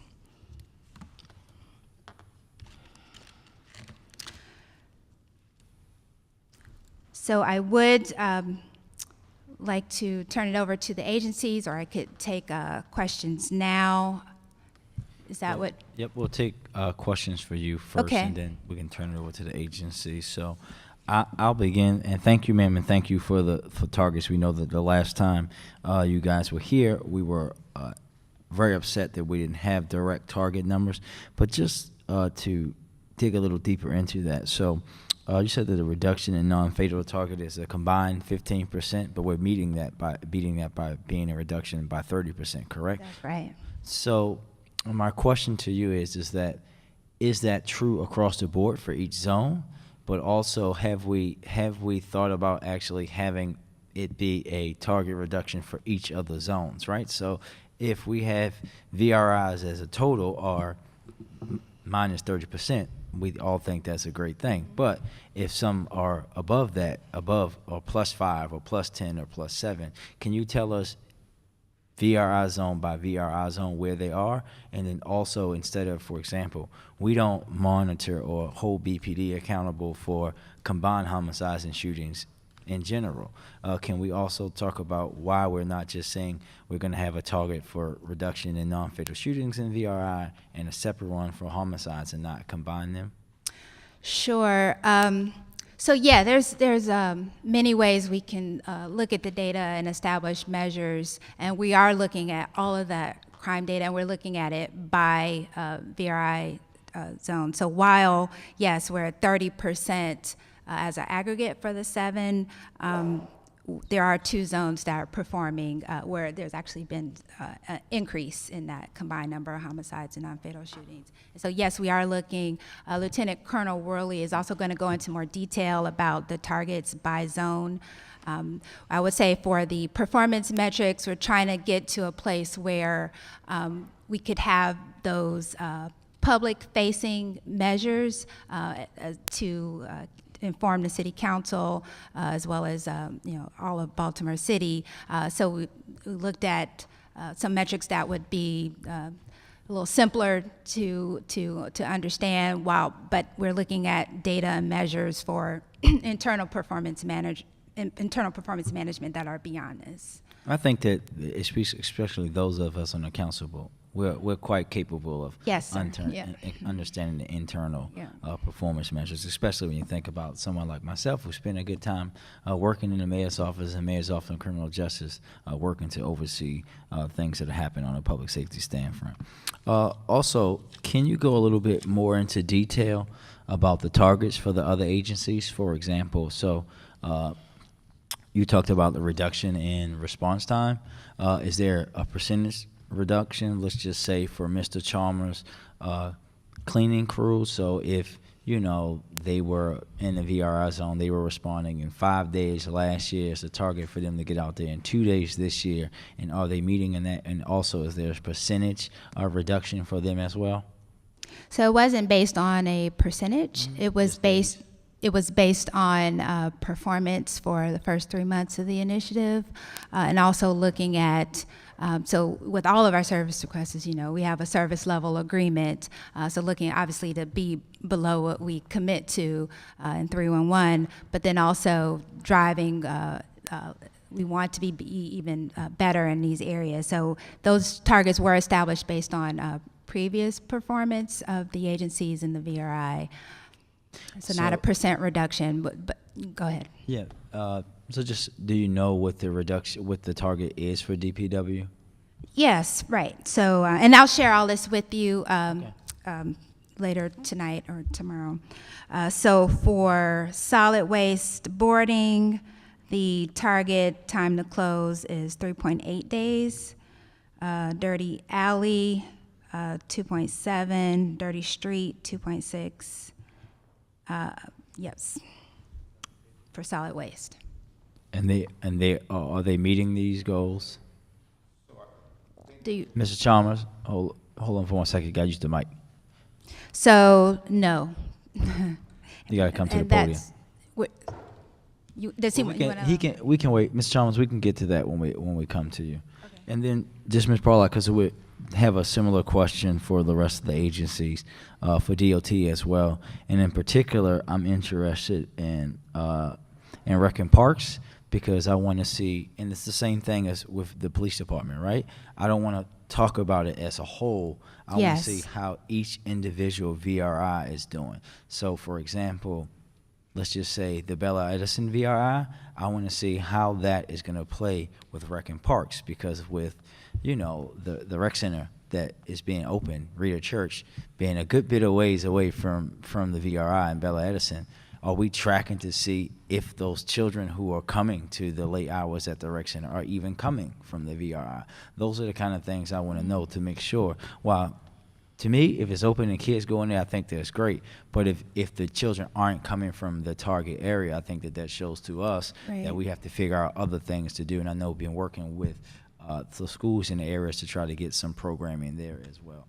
So if we could have that breakdown for each agency in each VRI, how each agency is performing in every VRI, not just on the aggregate level, because we want to see if the success is happening in one area and not the next.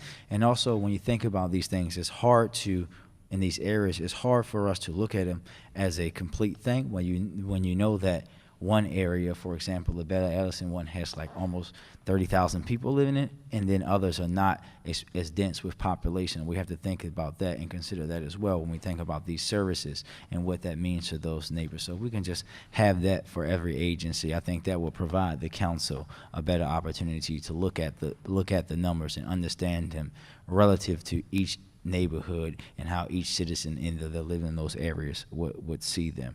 But I would like to thank you for having the numbers and having the targets, and you can turn it. We're going to turn it over to Councilman Pinkett first. Thank you, Mr. Chair. And I want to dovetail off what you said, and thank you for the numbers and the detail that you provided today. I think that quite a few of the numbers that you provided were measured against last year or the previous year. For the crime. Right. Crime? Yes. Yes. Being that last year we had historical highs related to crime, do you look at any other years, or do you think it's beneficial to compare to other years, outside of just last year? Because an increase over last year, while it is, if our numbers get better over last year, while that might be, look good, from the number perspective, it might still be a significant issue. And just curious if you're looking at other years. Before you answer, and Colonel Worley can talk about this. So when the police department is here, we make it very clear to them that we don't want to hear about any reductions based on 2017, right? For us, if it's not 2014 or 2011, then we don't want to hear about it, because you don't base success off of going 0-16. You base it off winning the Super Bowl. Yes. So for a key performance indicator that is we have established looking at last year, recognizing that, yes, it was one of our most violent years. We do regularly, we're utilizing, our GIS mapping capability. We're looking at violence on the map where it's happened historically. So we're looking at violence that's happened like from 2015 through 2017 when we're looking at problematic areas. So while, yes, that's how I've been reporting the performance, we're looking at historical violence that goes back beyond 17. Okay. I think it would be beneficial, at least to this committee and quite frankly to the citizens of Baltimore, to really be able to see that comparison to, as Councilman Scott said, to that 2014, 2011, when we were experiencing some of the more safer times in our communities. Yeah, one of the things we do in the police stat meetings is that we look at crime compared to the last 3 years. Okay. So there's a chart that we do that will show, where our performance is today, looking at the worst performance over the last 3 years. Okay. Mr. Vedder. So we could do that. And I just wanted to add, and Ms. Parlak sort of addressed it with her last comment about some of the discussions in police stat, but we absolutely have the capability to go back as far as 2010 and earlier for most of the major Part 1 crime categories, and we do look at it that way on a frequent basis in our discussions. So all of that's publicly available data as well that can be analyzed any number of ways, any way that the council would like it. So we're certainly willing to provide that, and certainly it's available going back. I believe we would definitely like to see it. And this isn't to minimize the success that the BPD is having. It's just that we all know that we need to push ourselves to do better and challenge ourselves to do better. So we recognize that there's been improvement. That's not what this is about, but just to make certain that we're always pushing to do the best we can. It's context, and certainly to get back to where we were in 2014 and before, we need to first have a year with a reduction. And 15, 16, 17 were all years with increases in virtually every single crime category. So now we're seeing reductions in 2018, and it's highlighted frequently because we hope that that's the first step on the journey to get back to where we were, which quite honestly with you, that wasn't an acceptable level either, right? Because we were still losing over 200 lives a year to gun violence. But certainly we've got the ability to look at that. But as things were relatively stable in that 2010 to 2014 time period, and then really started to tick up starting in 2015. So things definitely changed, and you can draw a direct line to in almost every category, which is why in a lot of our internal discussions we really compare against last year, because we have to get started moving in the right direction again. But just so you know, the data, of course, is available and can be provided and is important context. Absolutely. Thank you. I just had one other question. In reference to measuring the other services that are being provided, especially as it relates to sanitation, housing, and our response times to those particular issues, do we also measure, have we been looking at the impact on other areas that aren't VRI areas? Meaning, is there a decrease in service in those other areas that aren't part of this target? So, and John will probably talk more about it too, but yes, there is a backlog that we are addressing, and we do look at performance for those city services in our DPW and DOT stat meetings that we have monthly. So are we talking about strategies, or how are we dealing with that? Because I mean, don't get me wrong. I have obviously I have a VRIs in my district, and I know that team is out there hustling and addressing issues. Yes, he is. But I also have other areas in my district that aren't, and so we get the calls and concerns related to maybe them not getting services in a timely fashion. So I just want to make certain that while we are addressing and focusing on another particular area, that we're also figuring out how we still maintain the level of service for other areas of the city as well. Yeah, so we are experiencing problems, and we're working through that. I know that John is going to talk a little bit about that as well. Okay, thank you. Councilman Cohen. Thank you, Mr. Chair.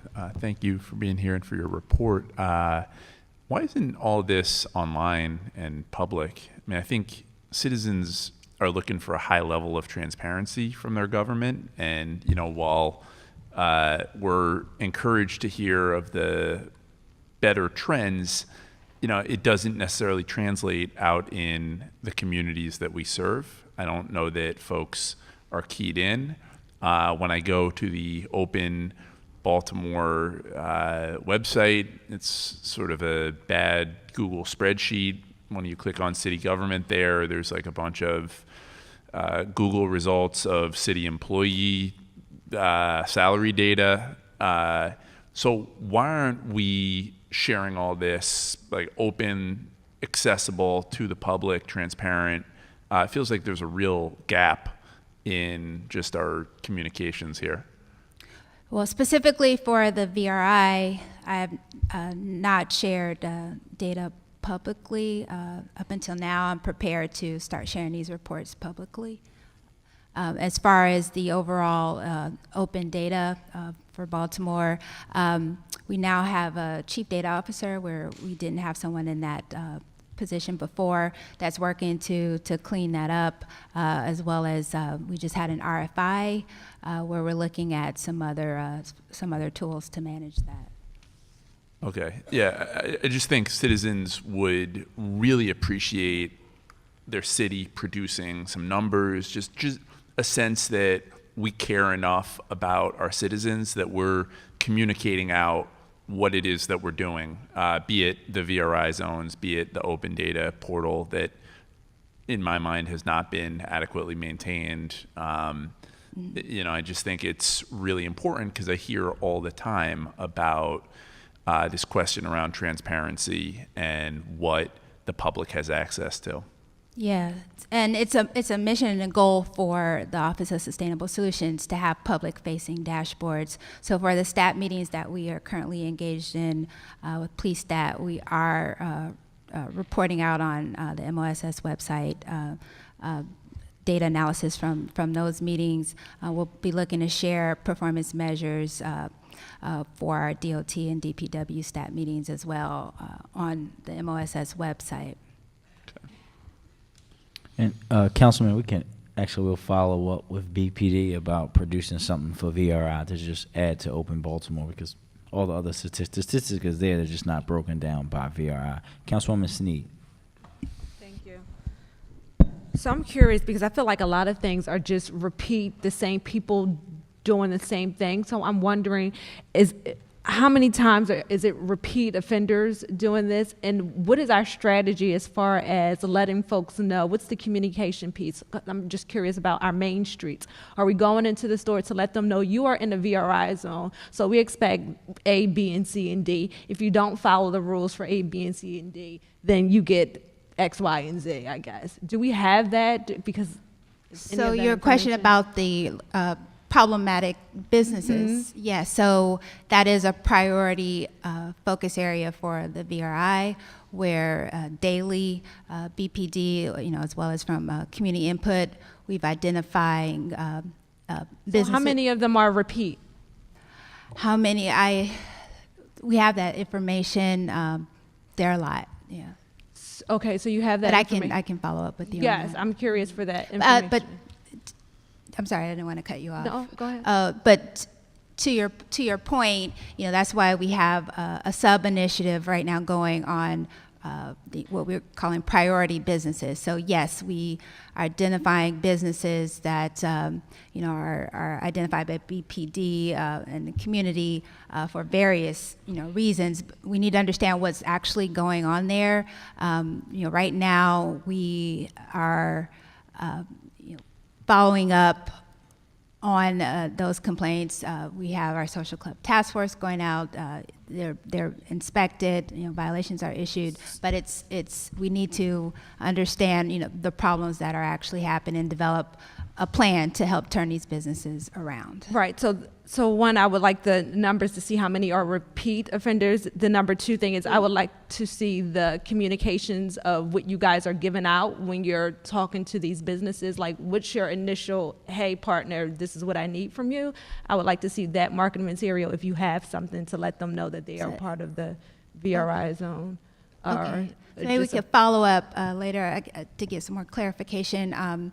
So what BDC is going to present, they'll talk about like the toolkit for business improvement, and as well as our code enforcement, our social club task force agencies. They have some specific processes that they follow for inspections. But I guess I'm looking for something that specifically says you are in the VRI zone. We are looking at your business. This is what we need. Is there something like that when you go into the store instead of just, hey, going into the store and now you have a fine? There's something that we do beforehand to let them know that we're watching. So there's not a communication that's designed like that, no. Okay. I think that would be helpful. My next question is as far as if we can have the reports, because it's shared in-house. They're talking about putting it online, but I would just like to see in general what the target is. There's whatever your format, whatever you're using, I think that would be helpful to the committee to see. Yes, I'm prepared to share what I've shared this evening. Thank you. That's it for me. Thank you. Probably you can turn it over to whichever agency you think should follow you. Thank you. Yeah, so we wanted to approach the rest of the hearing just to come up in the order that we work together in terms of the strategic focus area. But we'll first turn it over to Lieutenant Colonel Richard Worley. And I will have to suggest that the State Attorney's Office follows Lieutenant Colonel Worley. Oh, okay. Yep. And can I ask one question before she sits there? I'm sorry. Councilwoman Snead. So if 311s are put in the VRI zone, is the issue tackled? So if the street is filthy dirty, it's in the VRI zone, but no one calls it in, is the street cleaned or is the trash picked up, or is it up to the residents or people that are passing by to call? There is proactive work that happens, and the police department is putting in 311 service requests or using our email distribution for the VRI to highlight priority problems. I would love to see those numbers as well. Thank you. Ms. Parlock, please come back for 1 second. Councilman Scheifler. Yeah. Who's responsible to communicate when these things are taking place to the council? So like when you guys have VRI walks and things like that, who's supposed to be letting the council members know when those are taking place and where they're taking place? Right. So we do have a calendar, and I can make sure that that calendar gets to Karan to make sure that City Council knows of when all of those walks happen. And we plan those walks 3 to 4 weeks in advance. Okay, so there's nobody who's supposed to directly communicate that with the council? Well, Councilman, if I can interject, I think that the issue has been that we all know on the council that Karan, Mr. Banks, is great with giving us information, but he can only provide us information which he knows, and Ms. Parlock is committing to making sure that he knows that information ahead of time. Yes, and also wanted to just state that we welcome City Council at the VRI meetings and at the walks. All right, so I guess I'll start over. Who's responsible to let Mr. Banks know about the VRI meetings and when they are and where they are? So I'll take that as the responsibility. My office, Oh, okay. MOSS. Yeah, and the reason I ask, I mean, obviously the council's an important role in, Yes. in crime reduction and everything else in the city. And just I can speak on behalf of my district. You guys have had 2 walks in my district at 2 locations where my staff and I have spent an incredible amount of time and efforts and have gotten a lot of things done, and then only to find out you guys come and have a walk, and there's a lot of information that you guys don't have and a lot of things that could have been coordinated better. And as recently as this week, I mean, Saturday night at around 12:30 in the morning, I was at the scene of an incident in my district, and then a few days later, I find out you guys have a VRI walk over there, and I'm told from people who were there that information about previous incidents and stuff there weren't even relayed or even spoken about. And then when you guys do come in and start working in some of those areas, and you push, you increase enforcement, and then we have these business owners and community people contacting us, asking us what's going on, and nobody communicates with us that you guys were even there or what you were doing or what your plans were, then what we end up doing is doing a lot of damage control as, just following up and trying to understand what you guys are doing, which are oftentimes not in the same direction as to what the council and our staff are doing. Thank you. Yeah, I didn't. I appreciate the problem that this causes, and so as I said, I'll endeavor, through my office, to make sure that you have that calendar of walks, and also to include City Council in the planning of the walks. So I'll be reporting, but we also have our Mayor's Office of Neighborhoods, Tony White, who is instrumental in coordinating the walk along with Lieutenant Colonel Worley. Yeah. And I appreciate that because we just want to be a team and we want to work together, and we obviously field all the calls, and so we have a lot of information and things I think we can provide, and I think if we work together, we'd get better outcomes. Thank you. Councilwoman Snead. I'm just curious, when's the next VRI walk? It's Wednesday. In what district? 1800 Baker. What district? I'm sorry. Western District, 1800 block of Baker Street. Was that my invitation? Councilman, I consider yourself served. Thank you. It's at 4 o'clock, and if you want to ride with us, we leave at 3:30 from the police department. Thank you. Thank you. Colonel Worley, the floor is all yours, sir. In the Northwest. We'll be back in the Northwest the following week. I know when you guys come, I just would rather hear it from you guys and not have to have people on the street calling me and saying, what are all these people doing in the neighborhood? Good evening. I'm Lieutenant Colonel Rich Worley. I'll start briefly by saying that the VRI meeting is probably, in my 20 years in the department, it's the best collaboration that we've had between the other city agencies. Most of the time, probably 5 years ago, 2 years ago, most of the other agency heads that are sitting behind me, I only knew by a cell phone or email address. Now I know them. We can joke and laugh when we go around to these other areas, but we get a lot of serious work done. And I'll go right into the walks. We're going to try to coordinate those every single Wednesday. We started out probably 6 months ago. I can tell you the first one, it was snowing. We were walking in the Tri-District area in the snow. And then we've hit every other district that has a VRI zone, and then when it got stale in the VRI zones, we started walking in districts that didn't have zones. We walked on York Road. We've walked in the Tri-District numerous times because there's three different areas. And we've hit some areas that are in the districts that aren't covered. And then we also do the problematic businesses, which we have a padlock law. It's actually called padlock, but it's more a nuisance law.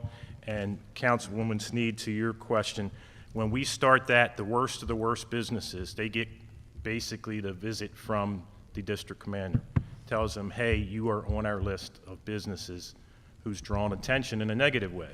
If there's no improvement made, then it's going to be followed up. Now we're going to send them a letter first. In the past, what we did is we just called them down to the police commissioner's boardroom.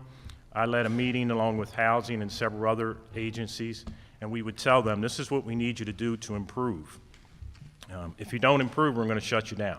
And basically, we've shut down 3 businesses over a period of the last couple years. The majority of them actually make vast improvements. Perfect example is 5300 Frankfurt Avenue, vast improvements. The ones that didn't, Garrison Boulevard, 1900 Greenmount got shut down, and one on York Road shut down before we got to the padlock law. They just shut down and the tenant moved out.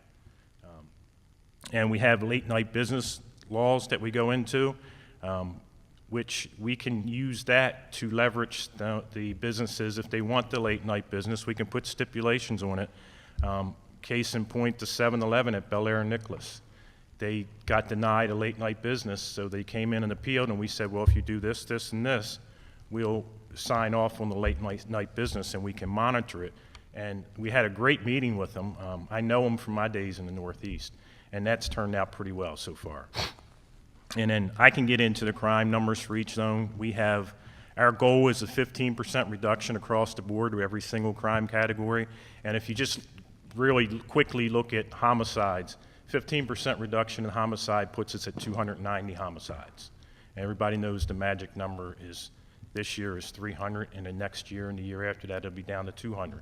We've did it once before, we can do it again. So we do have a goal of 15% throughout the board, and each district is different, each zone is different. There are seven zones. The eastern has 2 of them. The southern has 1. It shares the Tri-District, but in about a month, the southern's going to get a second one in Brooklyn. And we just did a walk in Brooklyn. That's not a VRI zone, and we walked there. I used to live there, so I knew what it was like. I drove back and forth, and I still own my house there, so I still see it on a regular basis, and it just needs a lot of help. If you've never been there, and we go back, we're going to go back once the zone starts up. We'll put out a schedule, and you come join us on any walk. And we're probably going to venture into, we're walking in the afternoons now, but we're probably going to move a couple where we go back later into the nighttime. Because we've seen what it was in the morning, it wasn't much traffic. Now the 4 o'clock is an eye-opener, and when we get out there at 8 o'clock at night in the middle of these zones, you're going to see some things. So with that, I'll take your questions. Yep.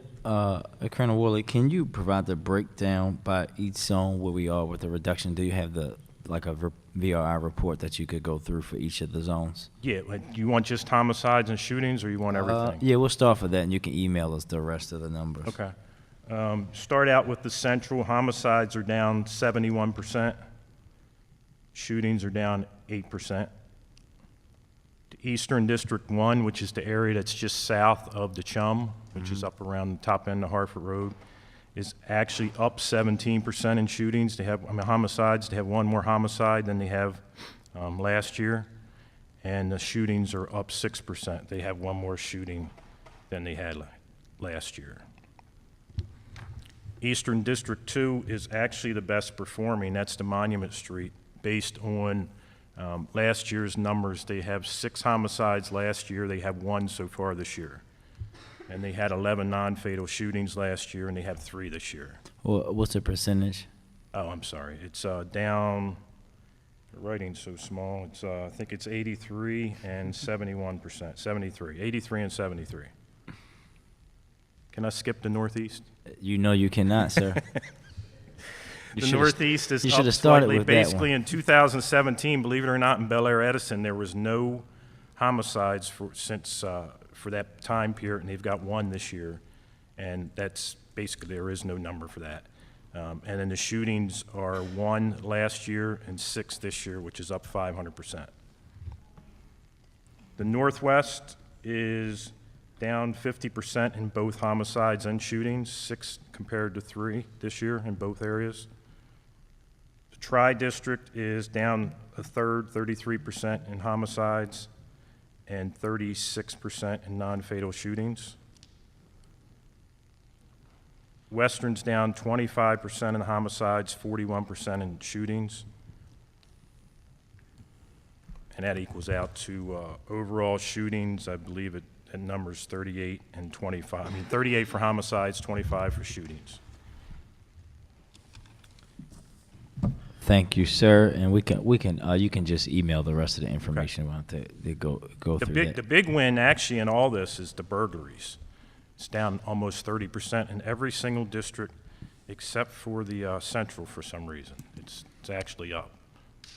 Can you, Colonel Worley, do you have in total, but also do you guys break it out by zone, arrest categories? Like, can you tell me how many gun arrests have been made in each of the zones? Or would you have to get back to me on that information? Yeah, I have to get back to you. Honestly, I don't really look at enforcement stats that much. I mean, I know it's kind of crazy to say, but we're not going to win any of these zones by locking people up other than the gun arrests. Yep. Yeah, that's the one that I could penny ante drug stuff. I could care less about that. That's not going to make anyone safer. But the guns are different. If you could tell me the amount of guns the gun arrests total, but also by zone. Also, and this is why I asked the State's Attorney's Office to follow you. If you don't have this information, we can just get it from them. Do we, as I told the commissioner when we were here in February, for me, when you think about this, we have to always worry about displacement, right? So I know that Mr. Vetter has been paying attention to this.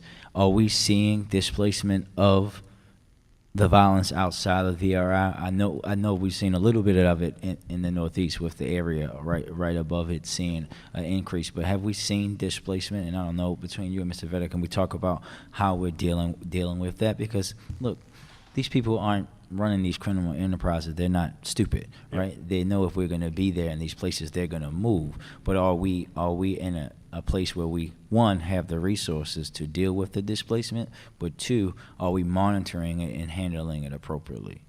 Well, I can tell you we don't have the resources yet, but we'll get them. But we do with what we have. We are seeing displacement, and what we do is we track what we have as a buffer zone. Mm-hmm. It's 1,500 feet outside the whole perimeter of the zone. I just put in the 2, because I track each individual crime. I just put in the 2 out of the 3 incidents from this weekend. We didn't have any in the VRI zones, but 2 of the Eagle Street, and I believe it was the Barnes, that was both right on that buffer zone. Eagle was only a block south of our border on Wilkins Avenue for the Tri-District.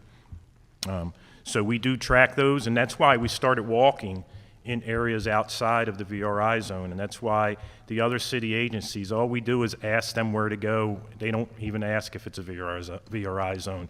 The district commanders, a captain or majors, required to be at every one of those meetings.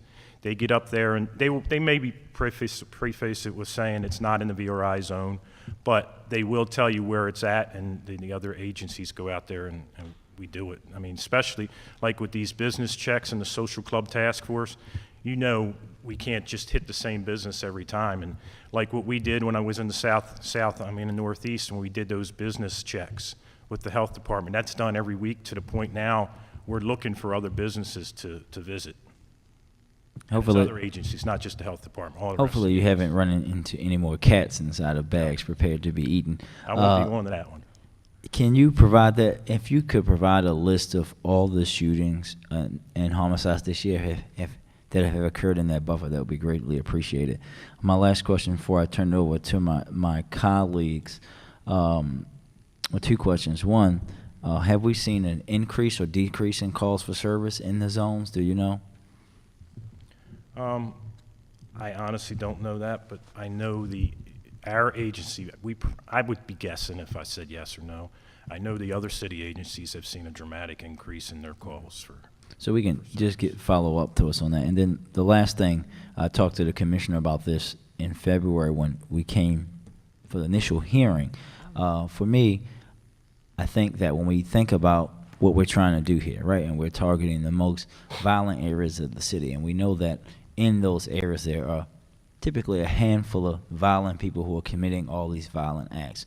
So for me, it's about trying to figure out how we can save those individuals that can be saved, right? The stuff that we were talking about earlier, when Safe Streets is interacting with people in these areas, making sure that we can get those people that can and want to live a different life to do that, but also the people that we know that have committed acts of violence that are still walking these neighborhoods ready to commit another one, to remove them, at least temporarily, from the area through action, partnership with you and the state's attorney's office. So to that question, do we know how many big-time cases we've had out of VRI areas, especially thinking about those that we've taken federal? So I think that when we take this to the next level and we're pouring all these other resources in, right, I think this is finally a chance for us to be able to remove a small handful of people from these neighborhoods and backfill it with the resources needed to, but we have to remove those people. Do you know if we've targeted, does each VRI have target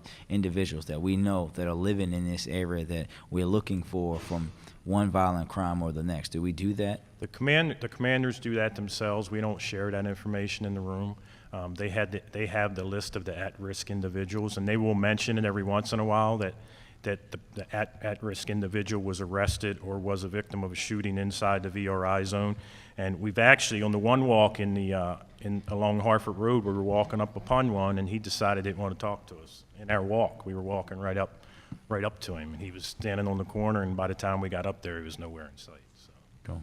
And thank you. We know what we're doing. And thank you, sir, and I will follow up with the State's Attorney's Office about that as well. And always thank you for your service, and anytime anyone wants to meet up at Bel Air Nicholas at about 1 a.m., I am always game to do it. Colleagues? Oh, yes, I have a question. Councilwoman Snead.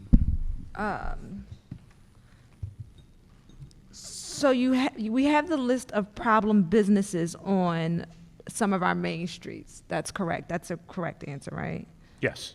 Has Safe Streets partnered with the problem areas as far as, because of a lot of the issues that are happening on Monument Street along the VRI zone, we have Safe Streets there. When you ride past there, there's young girls and guys that actually hang out there.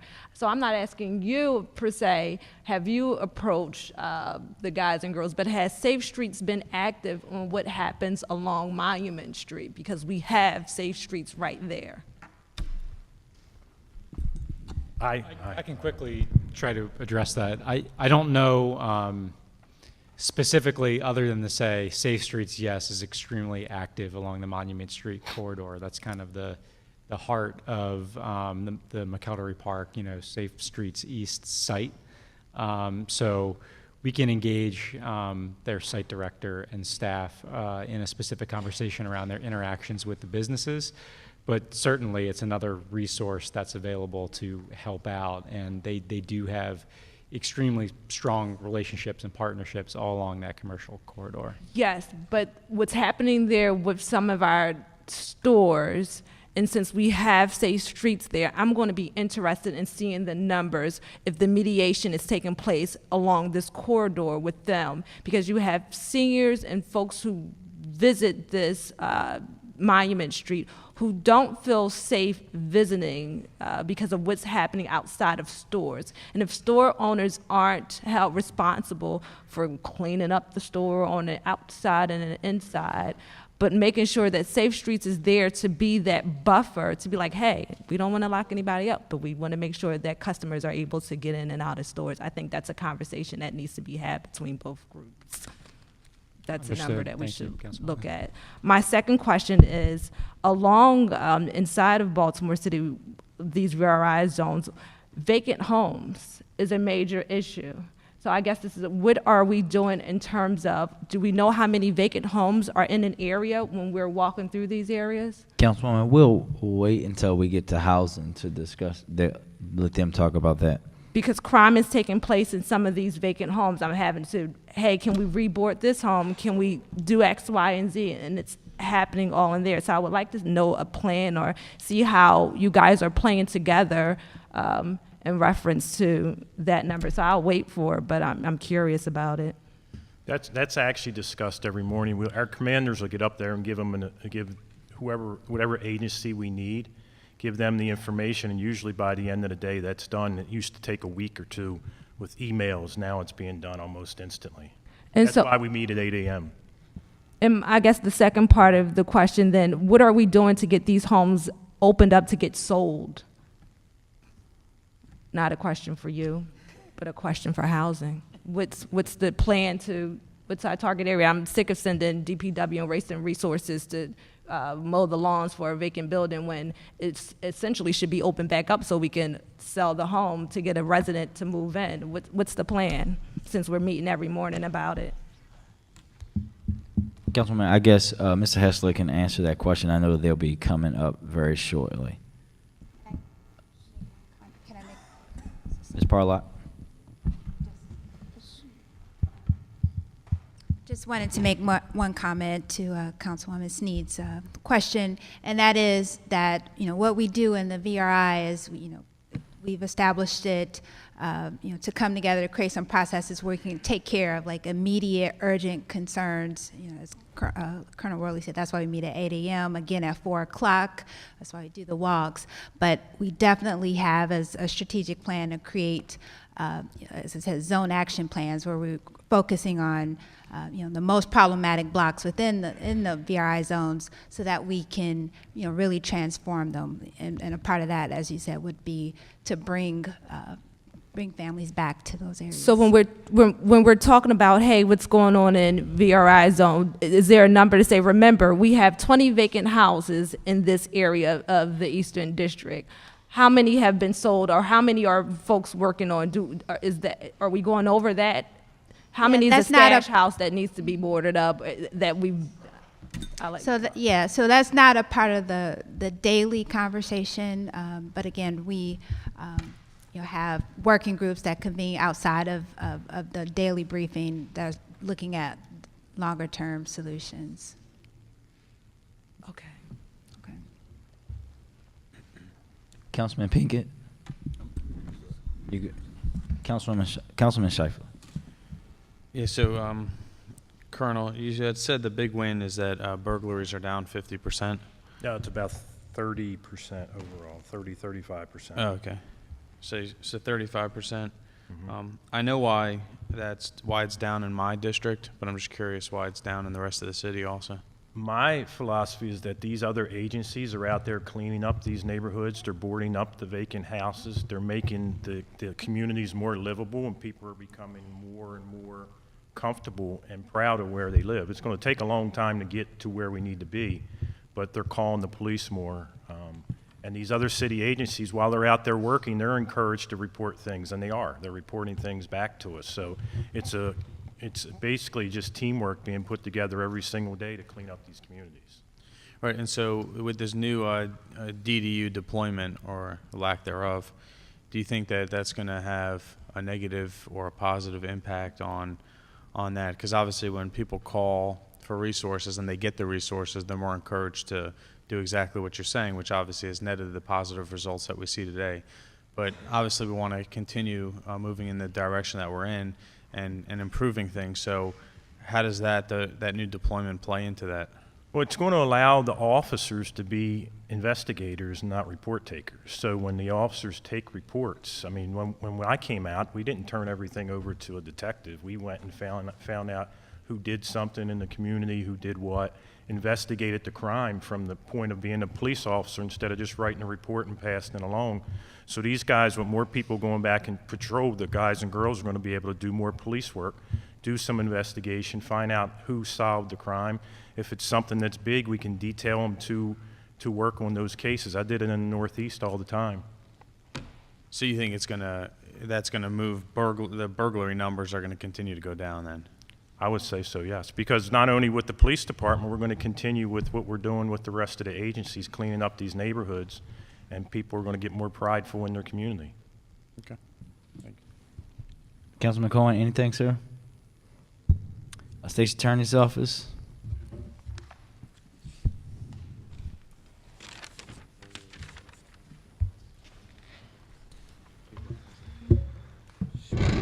Short people.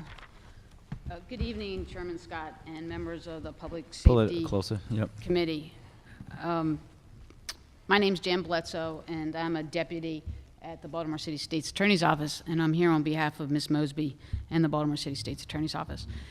Before I talk about four large categories that would feed into the reduction of violence, I do want to point out,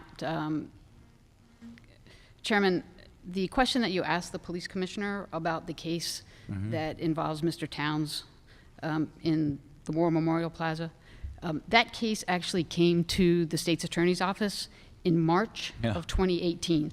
So the commissioner had said late 2017, and that was incorrect. And the second thing is, it was not body-worn camera, it was CCTV CCTV, camera. yeah. So I just want to make sure that the facts are corrected. Thank you for that, ma'am. Sure. So when the Baltimore City State's Attorney's Office looks at its involvement in the violence reduction strategy, with which both Ms. Mosby and the office support, we look at four big categories. And those categories are conviction, collaboration meaning with our law enforcement partners as well as with the community, legislation, and then prevention. One of Ms. Mosby's top priorities is ridding the communities of both violent repeat offenders, but also violent offenders. And part of that is looking at our conviction rates. So last year, our office had a 92% conviction rate overall for felonies, but we're happy to report that our conviction rates are trending upwards. And we have an approximate 94 overall conviction rate year to date. And then if you look at the specific divisions, our general felony unit has an almost 98% conviction rate. That's up from 92% conviction rate of last year. And of course, that's year to date, because obviously the year isn't over. Our gun violence enforcement division has a 91% conviction rate. That's up from 82% in 2017. Our narcotics division has a 96% conviction rate, and our homicide division has an 80% conviction rate. So we are trending upwards in terms of our conviction rates, which addresses violent repeat offenders as well as violent offenders in the community. In terms of collaboration, we have collaboration both with other law enforcement agencies as well as the community. Clearly, the biggest law enforcement agency that we have is BPD. Ms. Mosby established the Gun Violence Enforcement Division. This is a unique division because it actually embeds BPD officers in the office. And I think that the success of that is reflected in the fact that we have a 91% conviction rate. We also have a crime strategies unit. It is an intelligent-based unit that feeds investigations to the major investigations unit, as well as narcotics, as well as it keeps cases for themselves.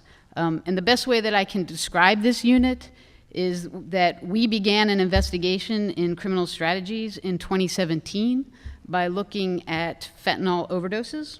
It began with 3 heat map dots and developed into what we call the Fifth and Patapsco investigation.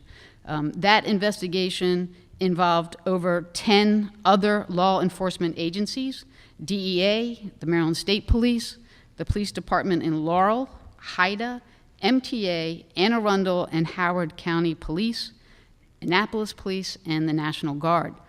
As a result of that investigation, we had charges for 3 drug organizations that were distributing fentanyl, heroin, and cocaine throughout the city. One particular drug kingpin had over 100 counts against him, and we also had a murder charge, not against that particular kingpin, but another member of the organizations. So CSU has a full-time former HIDA analyst who works looking at patterns and data, working with HIDA and their databases, and developing investigations that we hand off, like I said, to either a major investigations unit or narcotics, or sometimes we keep them ourselves. The Crime Strategy Unit also administers our arrest alert system. This is a system in which a text is immediately sent to a particular BPD officer or detective, as well as a prosecutor, an ASA. And this year we have 130 that have gone out so far, and it involves arresting a defendant who may be a targeted VRO, someone who may be under investigation, somebody that may be a witness that we've been trying to find, as well as someone who may be on probation, and now we have a potential violation of probation. So those texts, as long as the name is entered into our system, once that person is arrested, an immediate text is sent to the cell phone of any particular BPD detective, and they do use it, as well as our ASAs. In terms of what Mr. Vetter was bringing up in terms of a citywide camera map, our CSU has created a citywide camera map. It includes over 2,000 public, business, private camera locations. It has an interactive data point. You can click on the data point and it will tell you who the person is responsible for the video, how you can contact them, and of course the location. The map is, in addition to that, we have community collaboration through our Community Court Watch map program. Again, this is an interactive map that is accessible on any smart device. We have gone out to the majority of the communities and explained how to use this map. It features an interactive data point. You tap on it, you get a court date, you get what the charges are, and you get if there was any outcome of the court date. This map was particularly important because it started bringing up the topic of victim impact statements, because now the community can look to see when the case is. I went out to several meetings at Morrell Park and Southwest Roundtable, and we talked about how you do community impact statements. These statements are particularly important when we deal with juvenile transfer hearings, because we have been tracking juvenile transfer hearings, and I think it was roughly 67% or 60% that were being transferred back to juvenile. And the community now can give an impact statement to explain to the judge why they believe that this particular individual should be staying in the adult jurisdiction.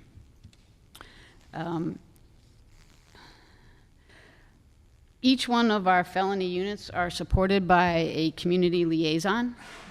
The community liaisons update the Community Court Watch map weekly, and are part of, and Mr. Derek Green is here, of the Mayor's Violence Reduction Initiative. He attends the meetings in the morning. In terms of collaboration with the community, we also are working on witness intimidation. We're currently evaluating our policies for identifying, investigating, and prosecuting witness intimidation through a grant called Combating Witness Intimidation Initiative. Its goal is to produce best practices for reducing witness intimidation. In addition to that, our Crime Strategies Unit has been looking at and analyzing areas where failure to show up on a witness's part occurs, so that we could spend more resources in terms of our community liaisons in those particular areas. Another area that we've been working with is the Victim Witness Unit, which coordinates with BPD and the Housing Department to relocate witnesses. The demand for emergency housing has increased significantly as a direct result of increase in crime, but the demand for relocation has far outpaced our funding From 2015 to 2017, funding for victim witness relocation increased just 4%, while at the same time the demand has increased 79%. We are extremely grateful and appreciative of the additional funding of $350,000 for emergency housing provided by the mayor for fiscal year 2019, as well as the support of Delegate Brooke Learman, whose House bill supplies critical additional support by providing 4 years of mandated state funding totaling $360,000 per year, beginning in fiscal year of 2020. As part of the community, we have heard about juvenile crime. We have an immediate charging unit in juvenile. That unit, which exists now but may not exist by the end of the year, immediately looks at arrests that happen to youth. And that serves two purposes. One, we don't want to keep youth who shouldn't be detained, and at the same time, we want to keep youth who should be detained. That unit reviews arrest reports in real time and looks at whether or not the person should be detained or not. It also increases referrals to pre-booking diversion programs. The unit was created in 2003. Unfortunately, it was funded by DJS. In 2017, however, DJS told us that they were terminating their agreement to fund that unit. Effective December 31st, the State's Attorney's Office was successfully negotiating with DJS to secure an additional funding to continue the unit's work through the second quarter of fiscal 2019, but that funding will soon be exhausted, forcing our office to disband that unit completely, which that unit was the first interaction with juvenile crime, and that won't be in existence by the end of 2018. That's interesting and important because we know that in June 18, there was a report published by the Able Foundation stating that overall juvenile arrests may be down significantly. Juvenile arrests for violent crime are up, and it was 67% of the cases that were transferred back to juvenile court, not 60% in 2017. And the second to last category is legislation. In 2017, we successfully advocated against legislation that would have automatically eliminated adult jurisdiction, and that would be for cases involving homicide, rape, robbery, serious assaults, and gun crimes. We also were able to secure the ability, I know this sounds kind of odd, but in juvenile court, the defense was able to issue subpoenas for adult witnesses, but the State's Attorney's Office was not. We have been able to now get that legislation passed with the help of Delegate Luke Clippinger. So now when we have witnesses, adult witnesses who don't want to show up, we can ask for a body attachment to ensure that that witness does show up. In terms of legislative affairs, again, for the 5th consecutive year, Ms. Mosby lobbied for the Repeat Sexual Predator Prevention Act. That was passed, and that law took effect on July 1st. Another one of the legislative pieces that we've been pushing for is the police powers for our investigators.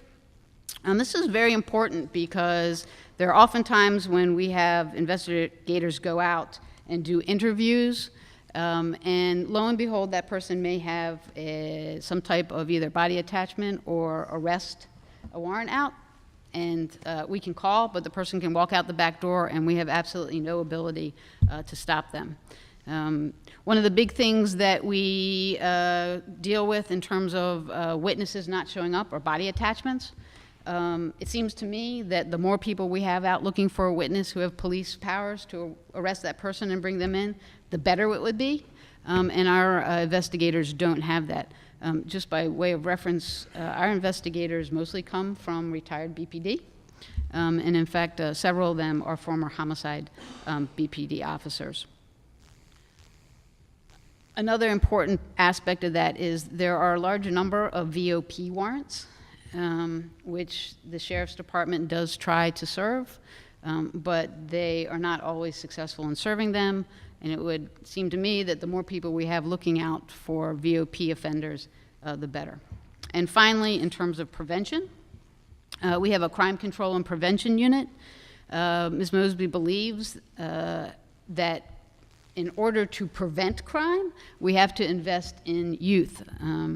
We just graduated our first Aim to Be More program, which doesn't involve youth, but ages about 18 to 24, first-time offenders. They are nonviolent felony drug offenders. They have to go through a program that's for 3 years, and that program has them involved in community service, job readiness classes, continuing education, workforce development. We have mentors for them, life skills, and finally, we get full-time employment for them. We have our 4th class of junior state's attorneys, which some of you have probably seen them. They walk around with their blazers and their khaki pants. And we think that exposing them to the criminal justice system will give them an idea of what they might want to do for their future, and also to take back to their community so they can understand what the state's attorney's office and the police department does. This past Friday marked our midpoint for our summer pop-ups. I will tell you that attendance has increased from last year. The 2 pop-ups before that, we have over 500 youth show up. I can tell you that the issue of poverty is huge in the city, and I know you all know that. The last pop-up, which was Friday night that I attended, there was a little boy, I'd say he was probably 6 years old. I met him, gave him his X. You have to have a little like card or X or ticket to get food. And he looked at me and he said, "So are you going to feed us?" And I said, "Yeah, we're going to feed you." We got hot dogs, and I agree with this council that poverty is a very important factor when it comes to violence. And these pop-ups are there for the community on Friday nights when we see a spike in crime, for them to come out, for kids to feel wanted and fed, and for families to have something productive to do. So I'm a big fan of the pop-ups. I attend almost religiously. So if there are any questions, that's the conclusion. I tried to make it as quick as possible, hit the 4 major points. But I'm open to any questions if the council has them. Yeah, thank you, and thank you, Ms. Bledsoe, for your service to our city. First question is just a follow-up on the question that I asked BPD. If you guys don't have it, I don't expect that you would. If you could get it back to the committee as soon as possible, can you break down for us like significant cases for us, like VRO cases that have happened from VRI arrests, gun arrests, of course, you know, or anything really significant, robbery arrest, those are the kinds of things that we're interested in. Sure, and I can give you a list and send them back to you of important cases. I can tell you this. I know I'm the deputy that oversees the Crime Strategies Unit. The investigation that we did at 5th and Patapsco, thank God for BPD's drug overdose task force, because one of the things that's difficult is actually getting operational sources, as we call them, boots on the ground, to work in investigations, and they were fantastic. But it is a commitment for a large resource of bodies and time. In that particular case, we actually were involved in several wires. I mean, this is all public knowledge, so I'm not speaking out of turn, but surveillance and wires, and it takes a lot of resources. So I will be happy to, I'll make a note of it, to send you over gun unit and MIU and narcotics. And in particular, if you can let us know about these happening in VRI, because this is really a challenge for them, but you would be the way for us to check that, to see if these things are happening inside the VRI zone. We want to make sure that that's happening. Sure. Colleagues? No? No? No questions. Great. Thank you, ma'am. All right. Well, thank you very much. I appreciate it. Ms. Parlock, who would you like me to call up next?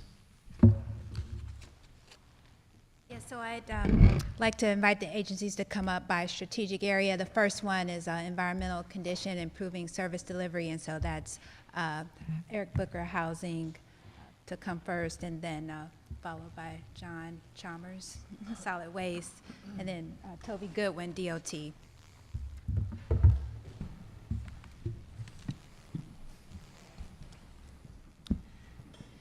Good evening, Mr. Chair, committee members. Almost needless to say at this point, I have to express the fact that I really enjoy working with everybody at 8 o'clock in the morning and therefore on the VRI. Mr. Booker, can you state your name and title for the record, please? Eric Booker, Deputy Commissioner, Code Enforcement Inspections. Housing and community development focus with respect to the VRI has been the built environment and surrounding conditions, problematic businesses, rapid deployment of inspector assets, and general interagency operational efficiency. Since the genesis of this initiative, we have conducted roughly 18,726 inspections within the VRI. We have identified 10,131 cleaning and grass cutting opportunities for DPW, as well as 3,062 boarding opportunities. 89% of our overall cleaning and boarding requests, I'm happy to say, have been inspector initiated. In our last visit here, we spoke about altering the built environment or blight elimination. Our strategic demolition in the VRI has yielded, and this is in VRI specifically, has yielded 156 completed demolitions, 198 released to the contractor. We have 115 that will be on their way in the next 3 to 6 months, 125 in due process, 237 in the acquisition phase, and 19 requests added to the list. That's a total of 850 demolition actions that will take place or have taken place within the VRI footprint. Our problematic businesses are addressed by HCD's Special Investigation Unit, and I will yield that briefing to Jason Hessler, who will be coming up a little bit later in this hearing. Mr. Chair, you asked, you had mentioned people getting hired from the VRI footprint. Well, we haven't actually done the hiring yet, but we did launch our apprentice program, and we have 275 applications that we are sifting through for 8 positions. So the apprentice program is something that people are obviously excited about. And Councilwoman Sneed, you had asked the question, do we know how many vacant buildings are in these footprints? The answer to that is yes. The additional answer is that we are very proactive in the footprints to make certain that things are boarded and secured and cut. One benefit of the VRI is when something pops up, same day it usually gets boarded, if not the next day.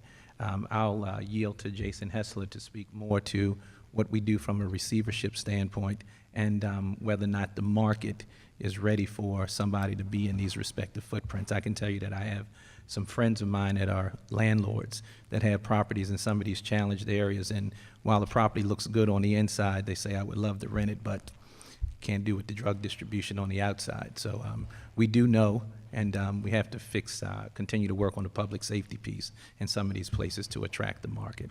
And I'll yield the rest of that answer to Mr. Hessler. Mr. Booker, before you go, we'll ask questions of you. So again, thank you, and thank you for your division being a leader and a shining light in city government. So just talk about that 89% inspector initiated. Can you tell me what the breakdown for the other 11% for your work? This is our boarding. Yep. And our cleaning. Yep. So when we look at our 311 responses and we measure those numbers, we look at the total number and what was inspector initiated. And when we finish up on that math, 89% of the requests are inspector driven as opposed to coming from the citizen. And what I try to stress to the inspectors is to own their territory and be in front of the citizen. So if the citizen calls it in, we already have it covered. Thank you. And the other percentage amount is just basically a combination of citizen drove in and That's some exactly. from the BPD offices as well. That's correct. Thank you very much. Council colleagues, questions for Mr. Booker? Great. Okay. Thank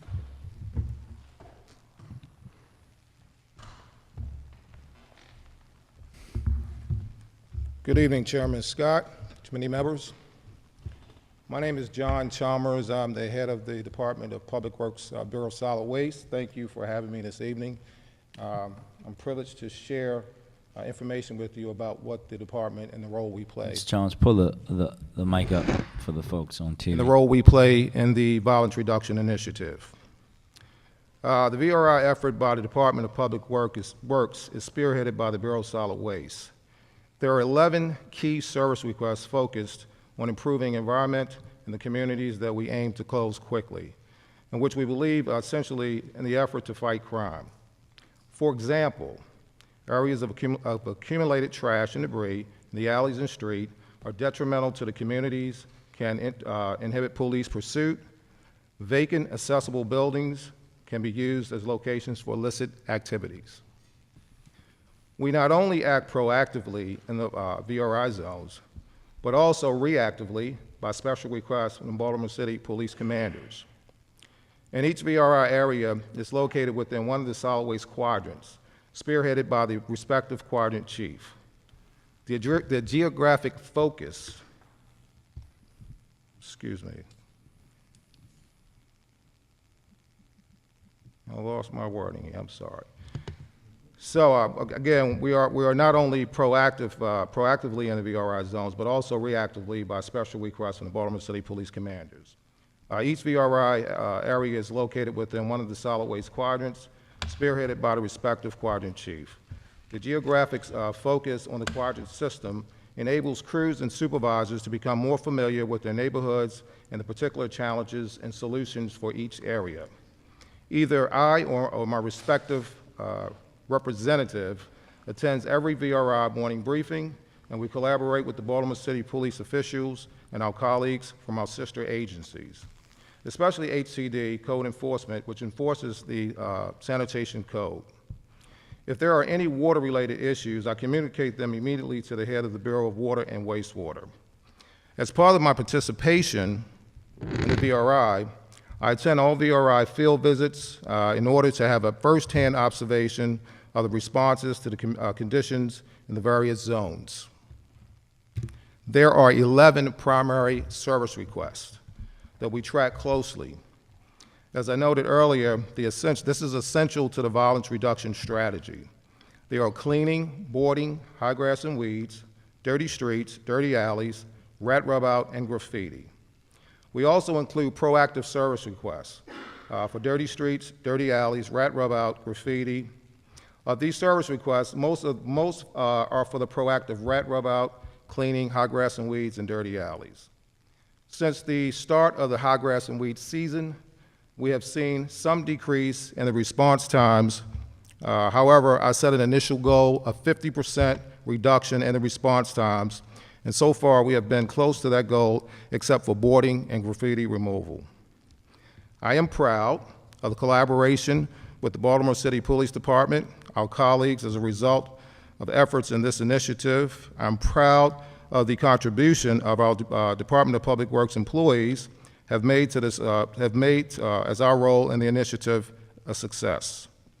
I've heard Baltimore City Police Command staff remark that they have experienced firsthand the tie between trash and debris and the environment for crime and violence. We at DPW are proud to make a difference. I have also noted the camaraderie that has involved as this initiative has moved forward. I got to tell you, we all have very long, stressful days. To start my morning off with my colleagues here, it's the best. It's the best meeting of the day. We go out for VRI walks. And one of the things I've noticed on these walks, interacting with the community, the folks that walk up to us, they're very thankful. You can see a visual change in the environment, and it's clean. And it's not clean because we're sending crews out in advance because we know we're going to take a walk. It's because of this initiative we have made some inroads.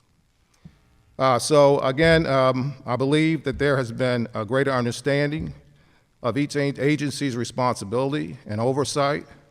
I believe that this has led to a greater cooperation, increased in efficiency, resolution, resolving issues involving multiple agencies. Thank you for your time. I'm ready for questions. Thank you, Mr. Chalmers. Thank you for your service, and you've been here longer, just as long as the committee, because you had to be here for the previous hearing as well. Question, so you said you have a target of 50% reduction for your service requests. Can you, if you don't have it offhand, can you provide like where you are for your target for each of the service requests that you're tracking? So when I say a 50% reduction, And response time, right? correct. Right. Yeah. Do you know where you are for each of the individual requests that you're tracking as of right now? That I do not know, but I can definitely provide it to you. And there's one last statistic that I didn't give you. Since the inception of this initiative, Department of Public Works Bureau of Solid Waste, we have closed out about a little over 21,000 requests. Yep. But I can provide you with the actual breakdown. I have the breakdown of requests as it relates to each VRI zone. Okay. Yeah, you can provide that to us when you provide the other information, just to save you the time. And also, if you can provide, just like Deputy Commissioner Booker did, how many of the requests were self-initiated from the agency and not at a request from BPD or another agency? So I'll make sure I understand you correctly, Chairman. Yep. You want to know how many requests came in through the natural channels and how many requests were generated by the initiative itself? Yeah. Oh, but more importantly, not just the initiative. I want to know, so Mr. Booker talked about 89% of his requests over to you guys or things that they're doing were self-initiated, meaning that it wasn't a result of a citizen sitting in a 311 request. It wasn't a result of a police officer sitting in a 311 request. And the reason for that is because, as you know, for me, and I know for some of my colleagues as well, if everyone has been told that they have to be in these areas anyway, right, then the police department, police officers shouldn't be spending time doing 311s, right, especially when you think about the amount of calls for service that we have, that they do, the fact that we don't have enough patrol officers to begin with, and now we have them putting in 311 requests on top of that. We want them to work with you guys, but we have to get to a point where they can do their basic job first before they're doing that. And we know, especially ironically in the district where shootings are up 500% in the VRI zone, they don't have time to patrol, let alone to put in 311 requests. So I just want to see where that is per agency as far as self-initiated things versus, because I know that the housing inspectors are out there. I can see them. I know that your crews are out there. I can see them cleaning. I just want to know, like, did someone tell them to be there, or they're there just because they know this is VRI zone and it's important for the agency to be there? So I don't want to speak on behalf of the police department, but I do know, sitting in the meeting, they bring back the problematic areas as it relates to crime. So when we go out, we not only address that particular request, but our crews create proactive requests as well. So I'll provide that information to you. Thank you. Question? Councilman Cohen. Thank you, Mr. Chair. Thank you, Mr. Chalmers. Seeing you a whole bunch today. Appreciate your responsiveness generally to the issues we have. Did want to lift up, and it's not necessarily specific to the VRI zones, 'cause I don't have any in my district, but the issue of graffiti does seem to be on the rise. I've been getting more and more constituents reaching out about it. We spoke a little while back about the city's response and sort of where, when a building is multiple stories, where the city comes in versus where the business comes in. Do we have a proactive strategy to deal with graffiti? And just given what I'm seeing, and tell me if the data does not bear this out, but increase, can you address that specifically? So we proactively go after graffiti. Each one of my managers, supervisors are tasked with identifying graffiti while they're out and about. We have a total of 3 crews for the entire city. One of the things we're faced with, if you're familiar, I'm quite sure you're familiar with the I-83, it's just tagged every single day. Right. With 3 crews managing the entire city, we're in peak season right now. So you're going to see those numbers climb a little bit as we get through peak season, and then you'll see them drop back down again. But we have 3 crews for the entire city. It's a challenge. Yeah, I mean, it's a bad look, for the city. Absolutely. I mean, it's, I feel like it disrespects our residents when they drive or walk through neighborhoods and see graffiti all over the place. And, I know it's a complicated challenge, but I would just sort of push to say I think we have got to do better because it's, it's just, I go to other cities that have similar challenges to Baltimore, and the cleanliness, the lack of graffiti everywhere, it says something when you enter into Baltimore and just see that all over the place. Point taken. Thank you, Mr. Chalmers.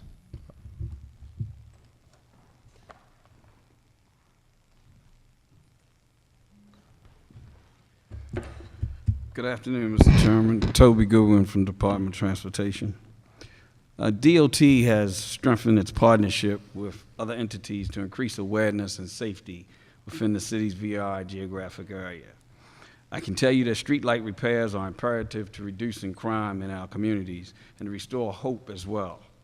Compromising wires, yank cuts, and lights shot out and pose a danger to the quality of life in any community. DOT Streetlight Program is a collaboration with BG&E to install 21st century light fixtures to illuminate neighborhoods and increase public safety.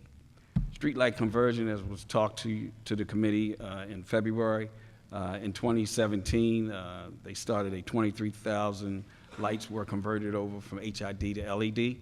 And to give you some updates as to the anticipation moving forward, we anticipate the start date for LED conversion is September the 1st, 2018, and all lights in the VRI zone will be converted by December 31st, 2018, at an estimated production of approximately 1,300 to 1,500 lights per month. The Be More Bright program, which was a pilot program that started over in the northeast part of the city, that was a program where 6,000 lights were begun for installation. To give you the update on that program, the anticipated start date for installation of the additional light fixtures is November the 1st, 2018. 24,000 additional light fixtures will be installed by March 31st, 2019, with all additional lights, 6,000 in total, installed by December 31st, 2019. Mr. Chairman, as you know, streetlight repairs are imperative to reducing the level of criminal activity and restore hope in communities. DOT and BGE work in a conjunction to expedite the restoration of street lighting. As you know, Mr. Chairman, DOT is in collaboration with most city agencies, work collectively to ensure the citizens of Baltimore receive the services to enhance the quality of life services. And that could range anywhere from salt box repair, which we found through the VRI process is used as a criminal element to hide and store and stash drug paraphernalia and drugs as well. And more importantly, what I'm very proud to say to you today, Mr. Chairman, is that DOT, Housing, Baltimore City Fire Department, Baltimore City PD, we have worked collaboratively dealing with abandoned vehicles in the city of Baltimore. What we learned through this process of the VRI is that there are a lot of illegal operating mechanic shops around our city. And just to share with you, just this last Friday, we went to 51 and 5200 block of Fairlawn. This is the second time since we started the process. We went back up there in November, and we were able to shut down some businesses due to illegal operating without appropriate licensing, as well as we towed away several vehicles as well. And just to give you an overall some data, street lights for 2018 have been reported at 10,881. Abandoned vehicles have been 8,900. And overall service requests coming through DOT have been 37,690. Mr. Chairman, as my colleague who oftentimes every morning stirs up the jokes against me and VRI, him and Eric Booker, we're very happy to be a part of this process. And I believe in all of my years in government, through state government, the city government, and the school system, this has to be the best collaboration of city services coming together, working together for the common good of the citizens of Baltimore. Irregardless if it's in VRI or not, we all collaborate our efforts to support one another through the service process in the city of Baltimore. Thank you, and thank you, Mr. Goodwin. Just a quick follow-up for you, and the same thing for you, Mr. Chalmers, too. While you have it, if you could provide the breakdown to the council about the requests per VRI zone, that would be greatly appreciated.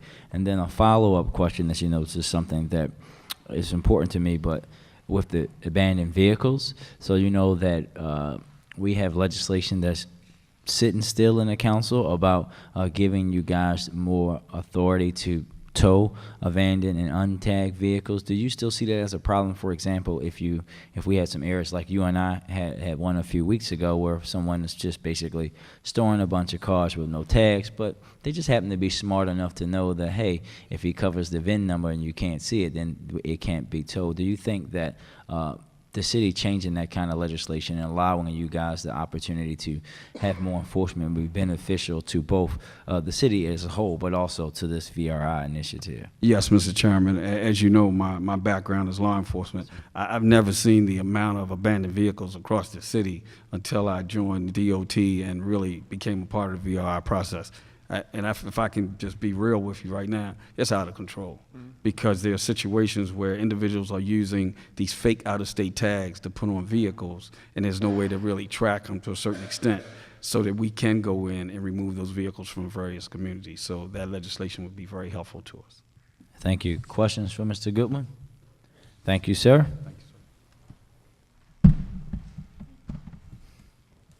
So next, we'd like to have the agencies involved in coordinated outreach. And so I have Asia Scott from Rec and Parks, Chief Mark Wagner from Fire Operations, Carrie Owings from Mayor's Office of Employment Development, Jeff Ambrose from the Health Department, Rebecca Woods, Be More Beautiful, Terry Hickey, Director, Mayor's Office of Human Services. Thank you. Ms. Scott? Good afternoon, everyone. My name is Asia Scott. I'm Community Initiatives Partnership Coordinator. I'm going to start with the recreation side of Recreation and Parks. BCRP is still operating 8 recreation centers that have expanded hours. It's Lillian Jones, Robert C. Marshall, Crispus Attucks, C.C. Jackson, James McHenry, Greenmount, Rita Church, and Samuel F.B. Morris. The hours has been adjusted to accommodate the curfew hours and daylight savings for our VRI program. So right now, we're operating Friday from 5 to 11 and Saturday from 3 p.m. to 10 p.m. with 2 centers, Lillian Jones and Rita Church, designated as curfew centers that are open until 11. As Kendra stated earlier, we're serving 1,500 kids a weekend, but in the Central, we're averaging 420 kids. In the Eastern, we're averaging 399, the Northwest, 457, Southwest, 246, and the Western, 121. We have an outstanding partnership with the fire department, and I'll let them elaborate on that, but our kids look forward to that every weekend, to have someone come out and play basketball with them. They're playing flag football, they're playing dominoes, Uno, all that kind of stuff. BCRP has incorporated field trips into our VRI program. This helps the children be exposed to new locations within the city. It also makes the children aware of new friends in different districts so that when they go places, they know new faces. We have hosted field trips to arena football, shake and bake, an Orioles game. This Saturday, we're planning on attending the Ravens training day camp, and we're going to attend our Ravens preseason game. As a part of bringing all the participants together, we have hosted quarterly events for our VRI program. Our first one was a tea party at Robert C. Marshall. We hosted young women ages 10 to 17, which we had 150. We had 150 young women. Our next quarter, we're going to do D-Day at C.C. Jackson. This is to commemorate the life of Devin Gardner, which was a participant at C.C. Jackson. This is on August the 4th at 5 p.m. Next quarter, we will be hosting a Boys to Men Day, which we will try to reach 250 young males from ages 13 to 18 to discuss life skills and personal growth. Now I'm going to move on to the park side of Recreation and Parks. Since March, we have completed 111 inspections, 35 trees that were pruned back or removed due to VRI communication. We have 19 trees that have been pruned, moved back for the security cameras for City Watch, and we have 14 that will be scheduled to be done this week. Also, the park side we have work enforcement partnership, and we're going to create a apprenticeship with park maintenance that we're working on now. Are there any questions for Recreation and Parks? Yes, ma'am. Starting with the parks area, can you provide or have someone provide to the committee that breakdown by each VRI zone. So the amount of trees that were inspected, removed, pruned back by each of the individual VRI zones. And a follow-up about the recreation numbers, and we are grateful to have this many young people involved in positive activity. Are all of the recreation centers that we're using for VRI, are they all Rec Pro centers? Yes, and VRI, I'm sorry, and Wi-Fi capability. Great. So if we can, and I know this will take some time, can we have someone track the data and provide back to us the percentage of young people that are attending? If I'm at Robert C. Marshall or if I'm at Rita Church, I want to know how many of those young people actually live in the VRIs that we're targeting. Question for Rec and Parks colleagues? Yeah. Councilman Cohen. Thank you, sir. Thank you, ma'am. I've been in this ongoing conversation recently with Rec and Park about the fact that 7 out of our 9 rangers don't have citation powers. To me, that seems silly if we're paying people to police the parks and they can't cite anyone. We've had huge issues in Patterson Park recently with trash, with parking in the park illegally, with driving through the park illegally. What we don't want to do is have our police officers, if we can avoid having them come out for these types of behaviors, dealing with it. What I'd rather do is have the rangers, yet only 2 out of 9 have citation powers. It feels like we are therefore wasting money. I know this may not be something you can solve for me tonight, but I just want to go on record as saying having 7 out of 9 rangers not be able to perform what I would consider to be their basic function feels like a waste of money, of taxpayer money, and is something that I hope we can very quickly fix. So that has been a discussion that's been on the table for the park side of the house, and for us, we're going to need some legislation to help us be able to give the rangers the capability to cite. So that's a table conversation for a later date that we can discuss. I would be happy to do that. My understanding was that it was actually an administrative decision, but if it is legislation, I am more than happy to sponsor it. Okay. So we'll talk. I think it would be on the state level, Councilman. Thank you, ma'am.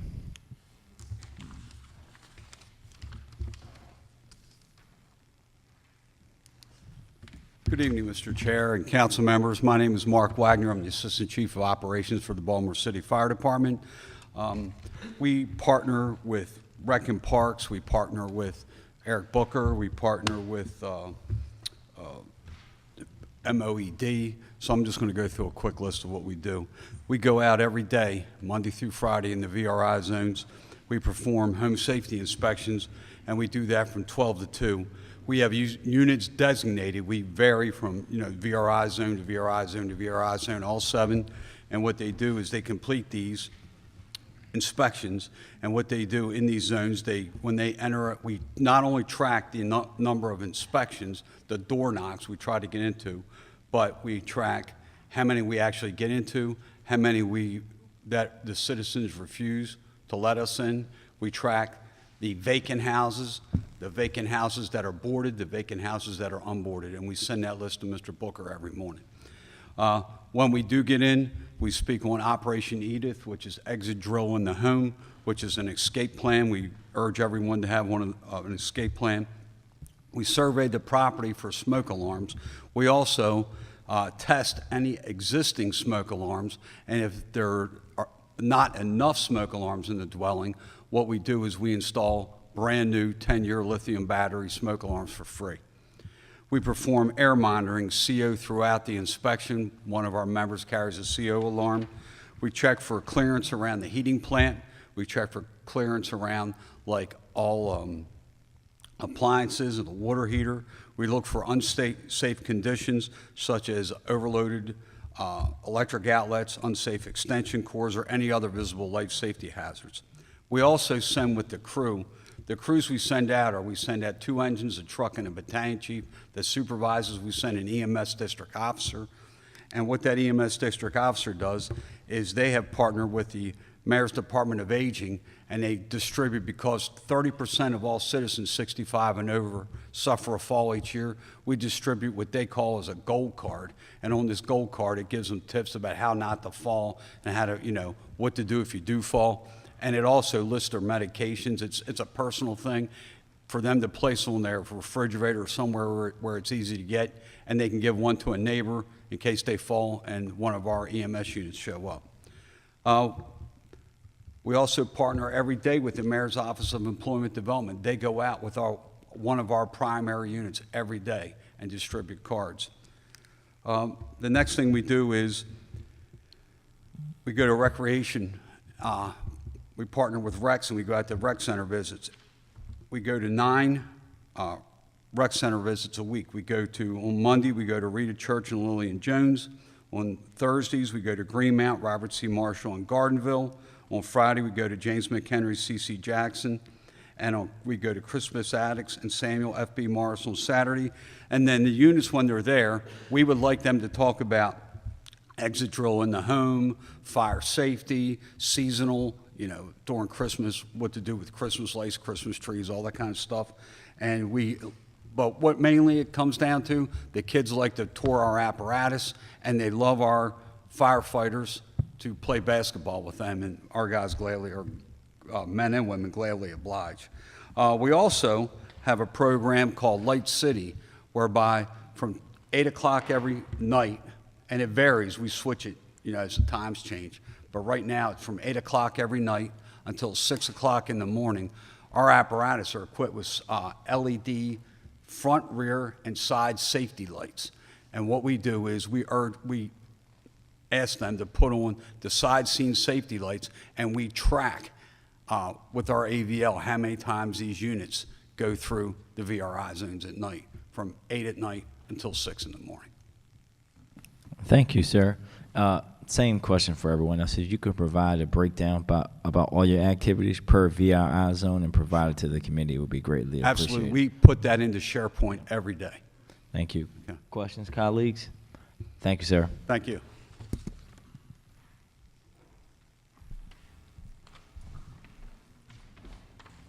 Good evening. I'm Good Kerry evening, sir. Owings with the Mayor's Office of Employment Development. I think one of the things about this opportunity for me was to kind of write what people have always said, that the Mayor's Office of Employment Development is one of the best kept secrets in Baltimore. This provided an opportunity to partner with Fire Ops, to send someone out every day and give information about the centers that we operate, our partners, and the addresses for those centers. Also, I was able to select those folks who actually go out. And I did so with the mindset of having someone who could actually talk to residents. It allows the staff to actually do a mini assessment. For instance, if someone has a criminal background, we know the best center to send them. If they're 18 to 24 without a high school diploma, we know where to send them. We can get a good idea of what would work with them. The second part, which I think is really going to step what we do up, is our mobile workforce van or bus. The bus makes 16 stops during a week. It's Monday through Thursday, an AM stop and a PM stop for approximately 3 hours. Out of the 16 stops, 8 of them are in the VRI. So what we have gone through with Fire Ops has also primed the pump. And I think in some situations, people need a little goading. So as we go out, hey, the bus is right down the street. On there, they can participate in some JRT, resume writing. They can enroll in the Maryland Workforce Exchange, as well as receive some direct referrals for employment. Earlier, we talked about partnership. one of the things that we did was partner with Baltimore City Public Schools to request a list of all of the young people who they said dropped out.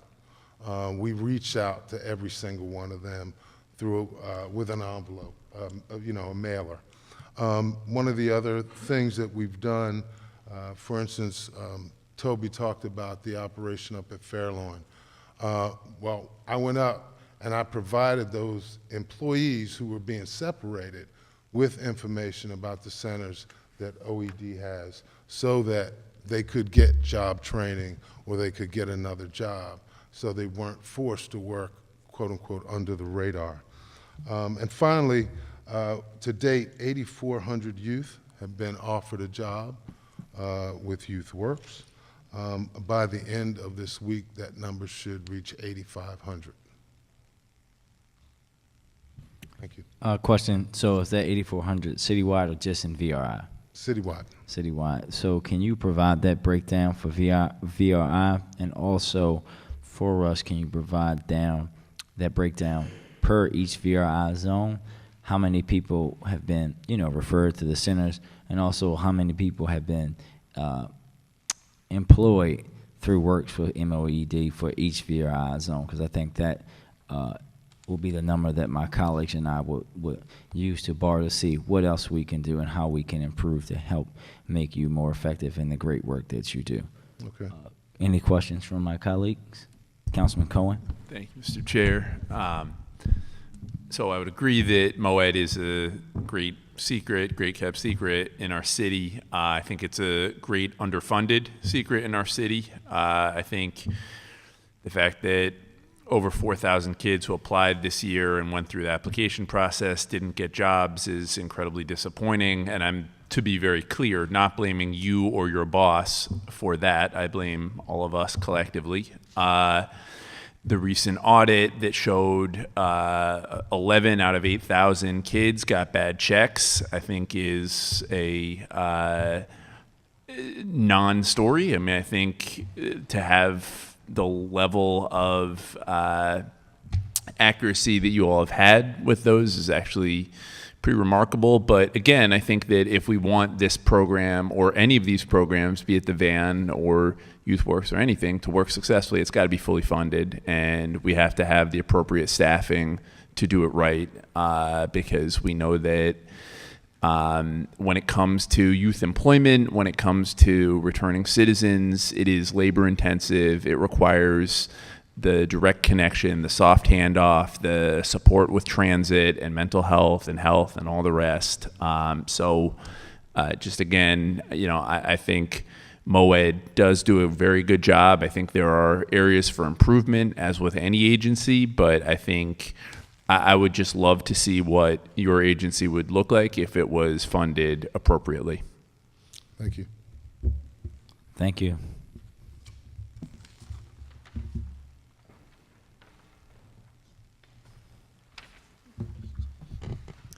Good evening, Mr. Chairman. My name is Jeff Amaris. I'm the Deputy Chief of Staff for the Baltimore City Health Department, testifying on behalf of Dr. Wen. And I will keep this very brief since I know we've had quite the hearing so far. What I want to focus on tonight is just updating you all on the amount of collaboration we've had with the other agencies sitting in this room, and take you briefly through what an average week looks like for our agency with the VRI. On the outreach front, we work through our community risk reduction team, doing needle exchange throughout the VRI zones. We also do overdose outreach throughout those zones, and that's dependent a bit upon where we see the greatest need, and working with our partners like Behavioral Health Systems Baltimore, as well as other nonprofits and NGOs to target that outreach. Mr. Chair, before we get any further, I'll let you know that I don't have the numbers right now broken down by zone, but I will get those to you in terms of the amount of outreach that we've done. In the last 21 weeks, we've had 5,200 clients served through needle exchange within the zones overall, and more than 600 people trained for overdose outreach and had naloxone distributed in that way. In addition to the outreach that we're doing through targeting needle exchange and overdose, we're also continuing to do restaurant inspections through the Social Club Task Force, as well as through our own identification of priority businesses that need checking. So it's a combination of comprehensive checks that are done through statute as part of our mandate from the state to do food license inspections. It's also complaint-driven follow-ups throughout the zones, focusing again on those priority businesses. From a collaborative perspective, I mentioned earlier the Social Club Task Force. We've been working almost every Friday night now since November to go out with other agencies here to target businesses or events that need a little extra attention from city agencies. We've also worked with agencies here, and I'm looking primarily at BPD, with assistance in spotting and responding to crime when we have our inspectors out. BPD has been absolutely sensational in following up, having that extra layer of communication through the VRI listserv and through direct communication with district commanders has really helped our inspectors feel supported as they go into some of these businesses that have extra issues going on. With that, I'll turn it over to questions. Thank you, Mr. Ambrose, and thank you for your help in getting ahead of the data. Just wanted to see also when you do that, if you could provide for us like the inspections by VRI zone, and Sure. particularly, even though I think I know the closures by VRI zones, I think that would be critically important as well. Any other questions for the Health Department? Thank you, sir. Thank you.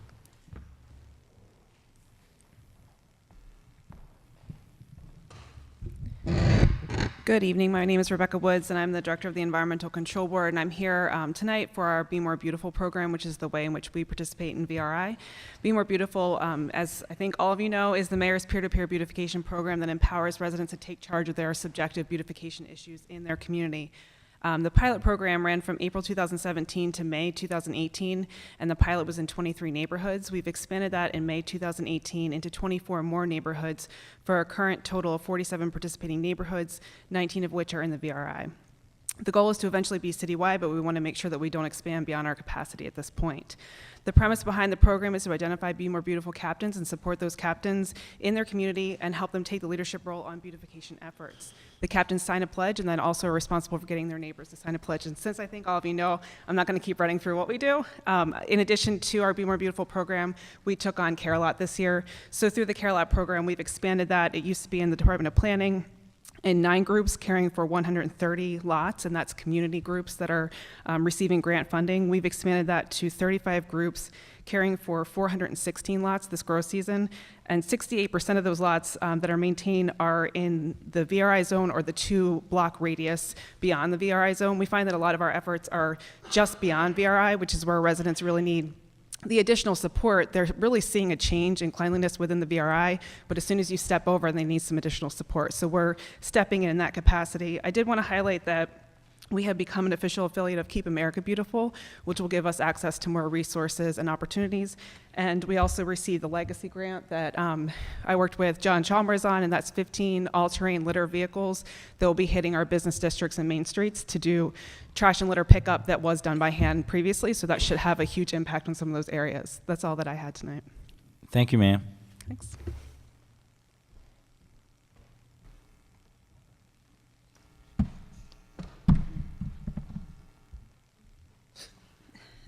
So I think we'll move on to the priority business, where the goal is to increase business outreach. So we'll have Chief Carl Zimmerman, Fire Marshal. We'll have Jason Hessler, Housing SIU, and John Chrysomolis, Liquor Board, and Sally Costello, BDC.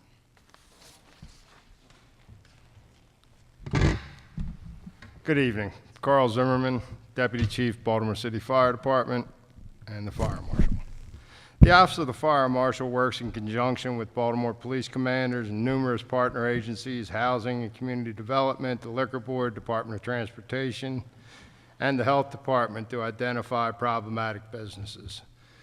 These businesses are throughout the established VRI, and after the inception of this program, we've spread it out all over the city. As these locations are identified, research is conducted to determine the permit type and the status of those permits. Inspections are then scheduled and coordinated with all concerned agencies. The results of the inspections are shared with all agencies during the VRI briefings. Multiple visits from several agencies will occur as violations are noted and abated. If during the course of an inspection a violation that is considered an imminent life safety threat is encountered, a cease and desist order will be issued until the required repairs have been completed. Inspectors from the Fire Marshal's Office also participate in the Social Club Task Force. This group of inspectors from multiple agencies conduct nighttime inspections, usually on Friday nights. The task force uses the same selection criteria as the one used for problematic businesses. All of these inspections improve the quality of life, decrease the threat of fire, and the associated loss of employment or services for the residents of the city. And when this 10-week experiment started back in October, about after the first week, I knew this wasn't going to end. It's been a good experience, and in my almost 29 years of working for the city of Baltimore, I've never had the collaboration that I have now. It's been a good experience, and I think it is very helpful for the city. Thank you so much, sir. Yes, and before you leave, if you don't have the information, please provide all the actions from your department or the fire department to the council committee by VRI zone so we can see exactly where you've been and what's been going on. Of course, sir. Thank you so much.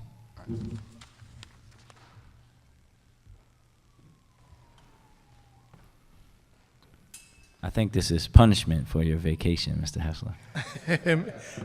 Welcome back. I don't recall it anymore. Good evening, Jason Hessler, Baltimore State Department of Housing Code Enforcement. I'm here mainly on behalf of the Special Investigations Unit, which is an active member of the VRI process,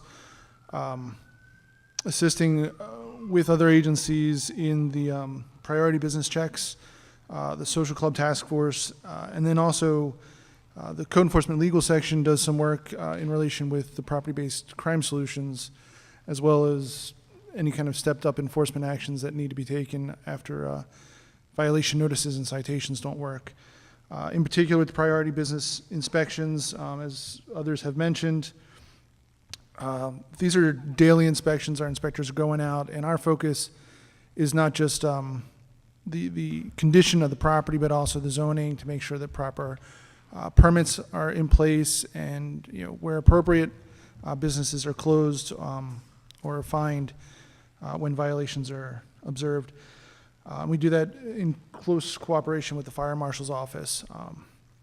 Social Club Task Force, that really has been almost every Friday evening since November. We have 2 investigators that go out with Vice and Health, the Liquor Board, and the Fire Marshal's Office. And it's an amazing team that works very closely together to get some outcomes that weren't achievable in the past. You'd also often get complaints and that a restaurant is turned into a nightclub or a office building is turned into a strip club, and to get anyone to go out with you at 2 o'clock in the morning to investigate these places was rather difficult, and the VRI has made that possible, both inside and outside the VRI. So whenever any issues come up throughout the city, we're able to tack it on and go out there a second or a third time as often as necessary to observe the violations and take the appropriate action. So that's been great. Property-based crime solutions, Lieutenant Colonel Worley kind of touched base on that. The padlocks and drug nuisance abatement actions go through housing. We represent the city in those actions. We have 13 active padlock investigations, for really lack of a better term right now. And we have another 11 that are under review or being monitored. In a lot of cases, the steps leading up to the filing of a hearing resolve the issues. So you don't really see a lot of padlock filings in the news because problems are solved early on. And that's a good thing. So that covers most of what we do in relation to the VRI. I know Councilwoman Sneed had mentioned earlier about vacant houses in the VRI. We, of course, know where our vacant houses are. We map those out. We've been mapping those out for years. I think the biggest issue and really what VRI is doing is it's helping to start create markets and promote the markets that exist. So I did a quick count while I was here, and we have 12 community development clusters that touch or are inside of one of the VRI zones. And in the past, when we dealt with the community development cluster, and those are areas where the market is being created by an identified partner, whether it's a nonprofit or a for-profit. We've got somebody that's willing to work on a block or 2 blocks or 10 blocks, and they're creating a market where we can then do code enforcement, because most of our code enforcement actions, unless we have a market there, we can't receiver a property. If there's no buyer, then receivership doesn't work. And you need to then look at other broader development strategies to address those issues, or look at demolition. And so we have 12 community development clusters that are within the VRI, and what the VRI does is it helps to push those markets forward. And what we'll start seeing is the expansion of those markets as they start rehabbing houses on a block within the cluster. Other developers are going to come in and look to see what's happening on the next block outside of that cluster, and then expand the cluster. And with those 12 being right around the VRI, the expansion will only be prohibited by the crime.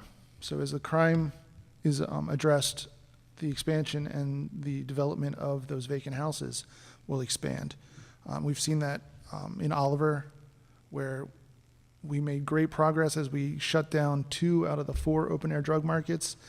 And then when that progress stalled, the development stalled. And we only made it to a certain point, and then we were in a holding pattern there for a while. So now with the VRI attention, we're starting to see a little bit more progress there.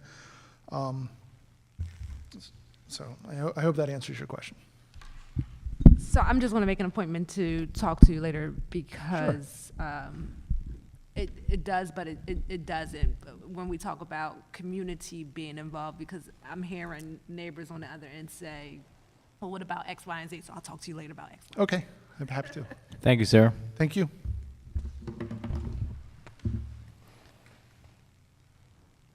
This is a huge event, everyone. This is the first time I've seen Mr. Chris Samalis in a suit outside of Orthodox Easter, so. I have to have it back to the rental in 30 minutes, so I'll be quick. Let's see. Good evening, Council Chair. Good evening, Council Chair and members of the City Council. My name is Agent John Chris Samalis with the Baltimore City Liquor Board. The Liquor Board is responsible for regulating and enforcing approximately 1,250 liquor licenses and 24 adult entertainment licenses throughout the city of Baltimore.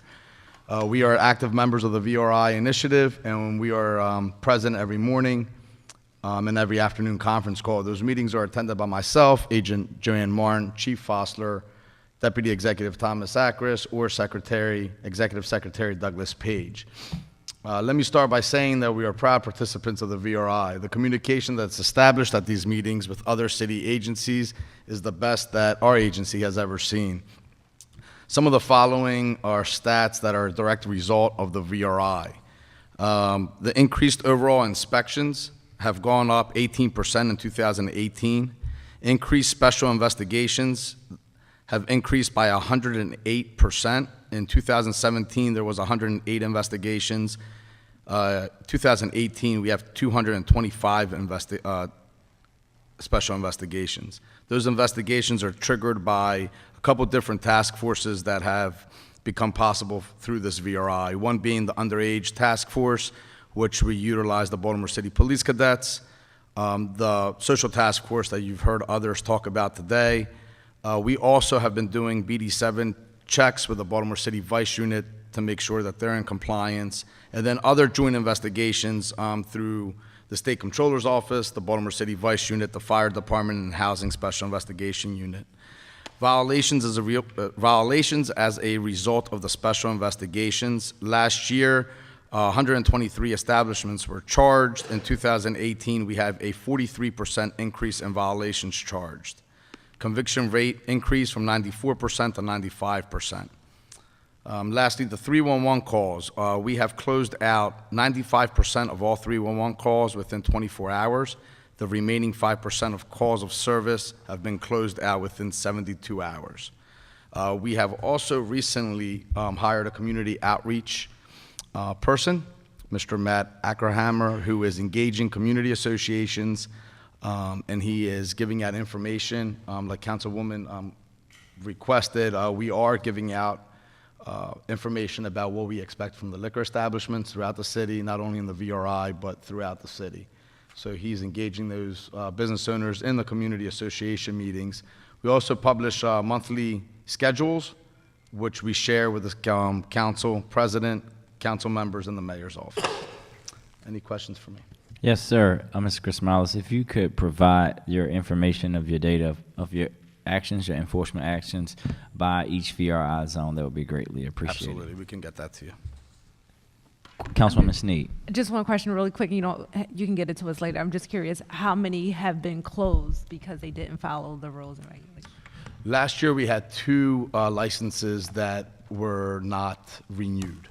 So there's a renewal process that goes, the hearings, and 2 establishments were not renewed last year, one being B&O on Pratt and Carey, and the other one being Honey's Lounge on Gulf Street. Thank you, sir.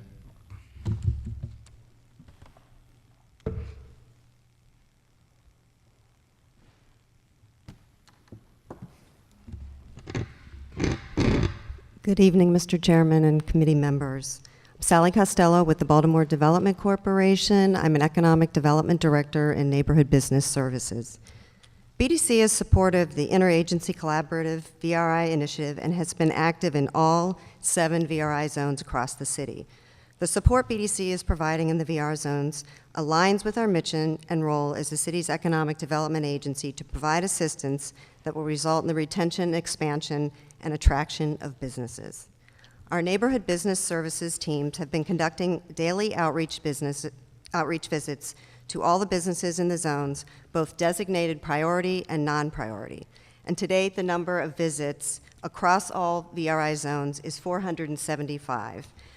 I have a map that consolidates all the zones and the visits, which I can provide at a later date. But yes, we do have it broken down by zone, and we do have a lot more information than just total visits. So we have different layers which say different things, but we keep a database.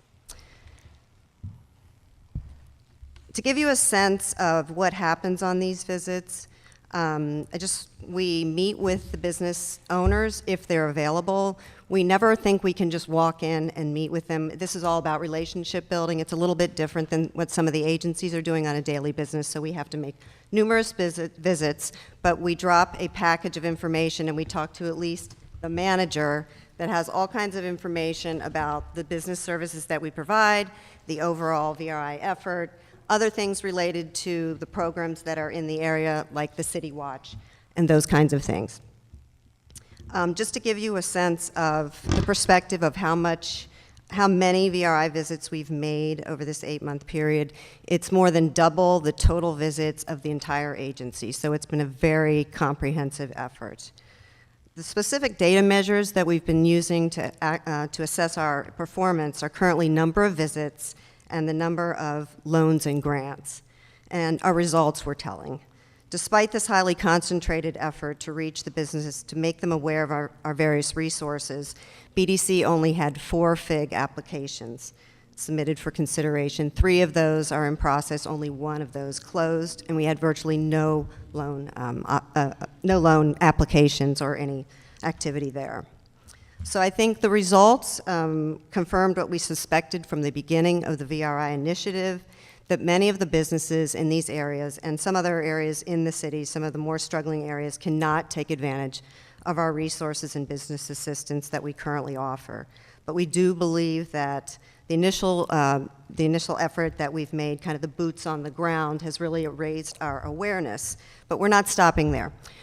We've already completed all of our inventories. We've virtually visited every single business in all of the VRI zones. And now we are ready to work on some other strategic efforts.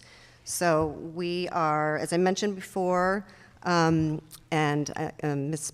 Parlock mentioned that we are kind of retooling. We're looking at our tools and seeing if we can make them more flexible, if there are ways to make our facade improvement grant have certain portions of our funds that are more flexible, that don't require reimbursements, that don't require that there is a 50% match in the program. And we'll be looking at our loan products as well to see if there's any kind of flexibility that we can have in those products. But we have already started, and because we knew that we weren't reaching a lot of these businesses in the city, we started well before the VRI efforts, and we said, we have got to do something to make these funds more accessible. So we have a pilot program that is actually, it's different from our regular facade improvement grant program in that it is for entire blocks. We have 4 projects that we are currently working on right now, only one of which is in the VRI zone, which I really appreciate Councilwoman Sneed's support of, and that is on the 2300 block of East Monument. We hope to continue those efforts. There's 21 businesses in this block, so to say it's a small investment it's a very large investment, and we hope to continue that. So we're looking at other partners in that, and Councilwoman Sneed has helped us with that effort as well. That effort, we're hoping to continue along that Main Street area from the 2100 block to the 2500 block. So that effort is, we're in the final negotiations with Living Classrooms, and we're hoping to get started in the next few weeks and get that project underway. So we think that's going to be transformative.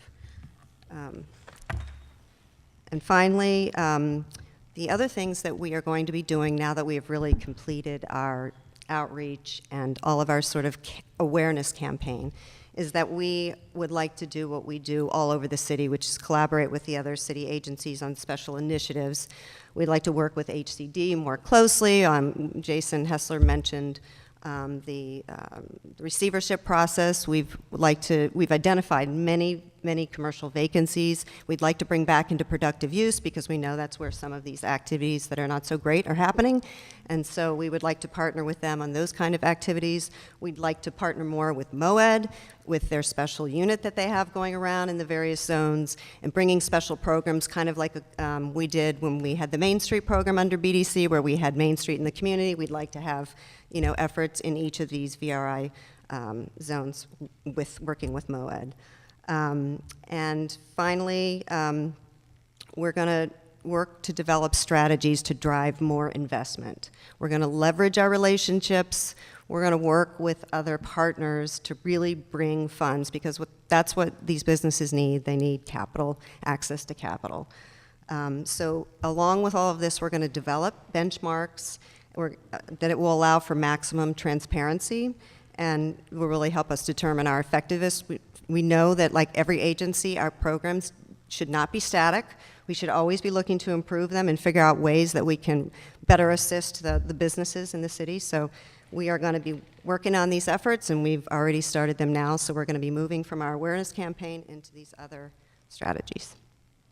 Thank you. Councilman Cohen.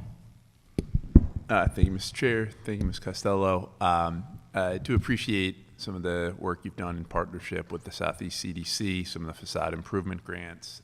It seems like the program really works when there's some infrastructure to support, like having a CDC that's active.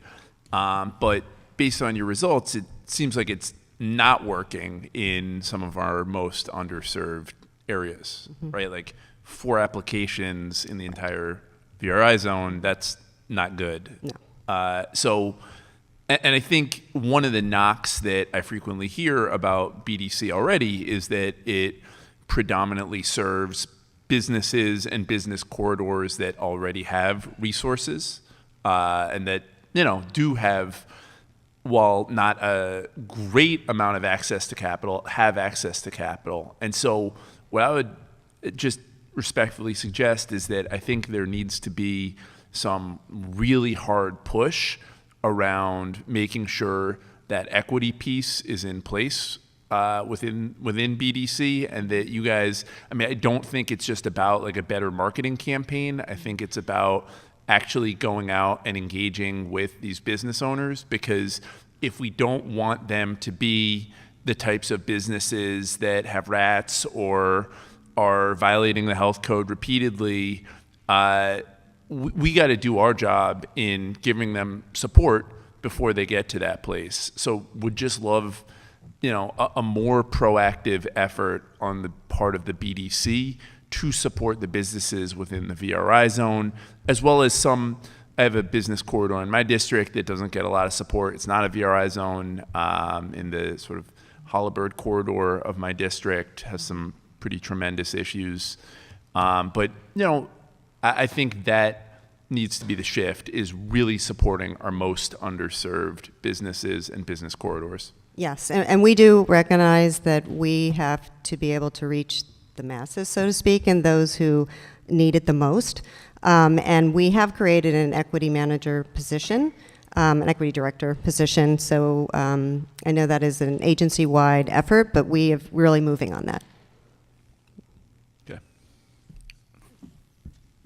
Councilman Pinkett, I think this guy knows a little bit about BDC. No. Thank you, Think Mr. so. Chair. I'm not even going to go there today. You did mention some other areas where BDC has facade improvement initiatives going on that were outside of the VRI. Can you give us those? I can. So the unit block of Howard Street and the 4700 block of Liberty Heights in Howard Park. Okay. And then the final one, which came out of the Irvington TAP, is 4000 to 4400 Frederick Avenue in Irvington. I can talk to you later. I would be curious how you identified those particular corridors for the facade improvement grant. There's a project going on in the 2400 block of Pennsylvania Avenue. Is BDC involved in that? That's actually not my area. I cover the east side, so I can find out more and talk to you about that later. Okay. But the other ones you named weren't on the east side. So the only one on the east side is the 2300 block of East Monument. No, I guess I was saying that when I asked you about the other projects that BDC was involved in that were in west and northwest Baltimore, Yes. you were able to give me the name, but you're not sure if BDC is involved in the 2400 block? I'm not, but I can find out. Okay, never mind. Thank you, ma'am. And Thank as you open with, please provide the broken out by VRI zone, the data for where your actions have been so far. Okay, thank you. Thank you. So our last strategic priority area is community engagement, and I wanted to give Office of Human Services the opportunity to say a few things. Then we'll have Stephanie Smith from Planning and Tony White to wrap us up, Mayor's Office of Neighborhoods.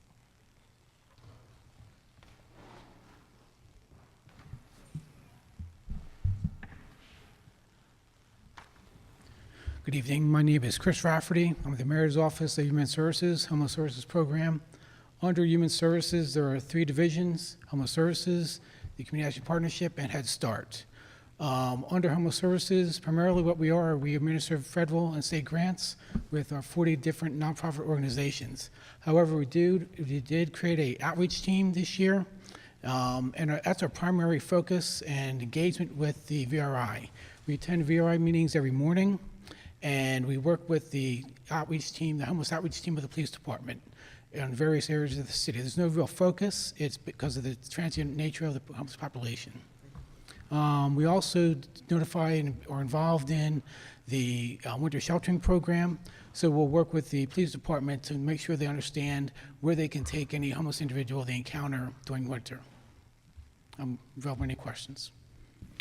Yes, if you have it now, you can tell us, but if not, please provide to the committee all your actions, whether you encountered people in each VRI zone, how many homeless people, how many youth you've encountered in each VRI zone, and provide that to the committee so that we can see the totality of your work, but also how it's broken out per VRI zone. Yes.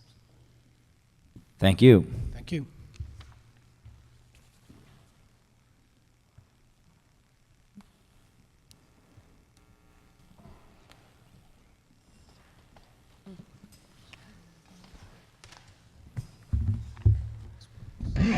Good evening, Chairman and members of the committee. I just wanted to highlight the Department of Planning's contribution to the violence reduction effort.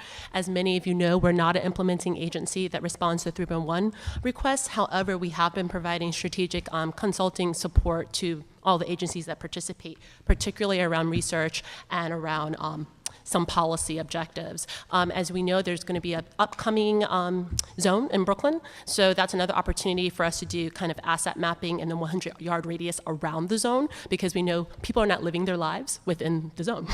So we want to be aware of kind of where are the places people would congregate, shop, or otherwise be kind of, living their lives outside of the zone, so we can assess things appropriately. Also, we've been kind of lifting up some planning projects that directly impact law enforcement and making sure that our partners at the VRI team know about it. So for example, we're in our second year of a food equity fellowship cohort.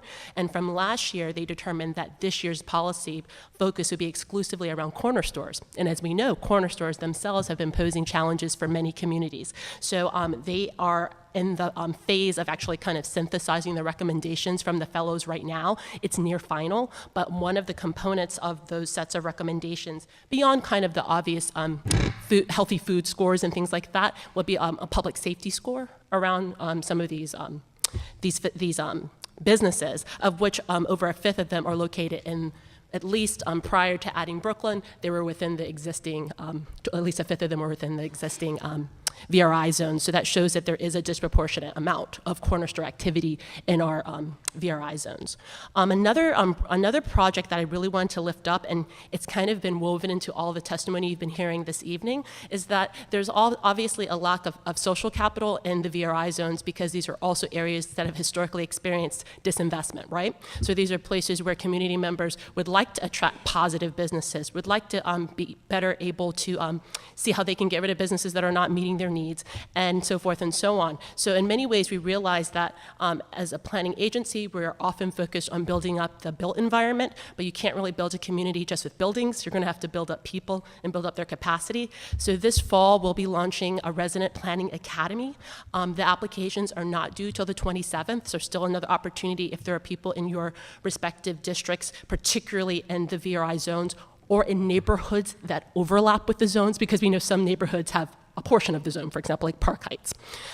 We are prioritizing applicants that are within communities that have historically experienced disinvestment, but expressly an additional, through our rubric, emphasis on communities that are partially overlapping with the VRI zone. We know that's never, in totality, an overlap. So we only opened the application process, I think June 18th, and we nearly have 180 applicants, so we really think we're going to get over 200 before it closes. So we're going to approve 2 cohorts of up to 30, and right now, just based on my last look before we had today's hearing, we do have multiple applicants from all of the zones, including the pending Brooklyn zone. So I think there's an appetite for communities to figure out how can they be more savvy and more effective when they are concerned about zoning, when they're concerned about businesses. How can they appear before bodies within the city government in a way that's proactive to kind of meet their needs? Just a quick example, we know that many communities that are in these zones, they do not have zoning attorneys, they do not have access to those type of resources. So we want to make sure if they do go before the municipal, zoning appeals board, that they really know how to be effective when they're taking that day off work so that they won't be wasting their time.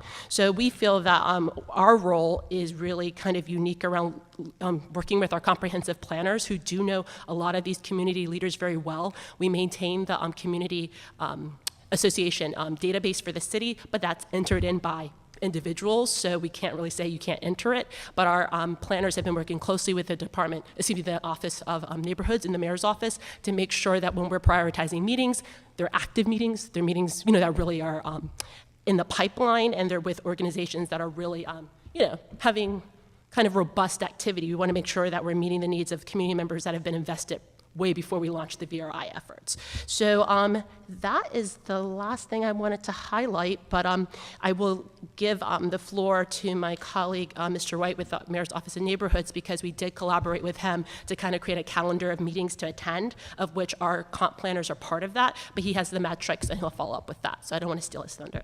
Are there any questions? No, ma'am. Thank you so much. And Thank you.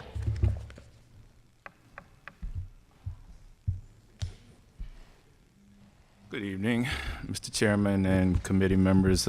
Tony White, Director of the Mayor's Office of Neighborhoods. The Office of Neighborhoods was the lead agency in coordinating the community engagement aspect of the VRI. We recruited liaisons from across city government, brought them in and kind of clued them in on the VRI, basically told them what it was about, introduced them to the neighborhood coordinating officers who are an integral part of the VRI outreach. From there, we identified 39 active community associations in the VRI zones, with active being the key word. As you all know, sometimes, well, a common characteristic, unfortunately, for the VRI zones is that you may not have the strongest community associations. You may have 3 or 4 people who are really strong and work really, really hard, and we burn them out, but you don't have the strong groups. So we identified 39 active community associations. We created teams of 2 liaisons and an NCO or some other representative from the Baltimore Police Department, and we sent them out to the association meetings of the to the meetings of the associations in the VRI zone. From there, they basically introduced the VRI zone to the communities. We took service requests from the meetings, which we brought back and put into the priority list for VRI. So those were turned over fairly quickly.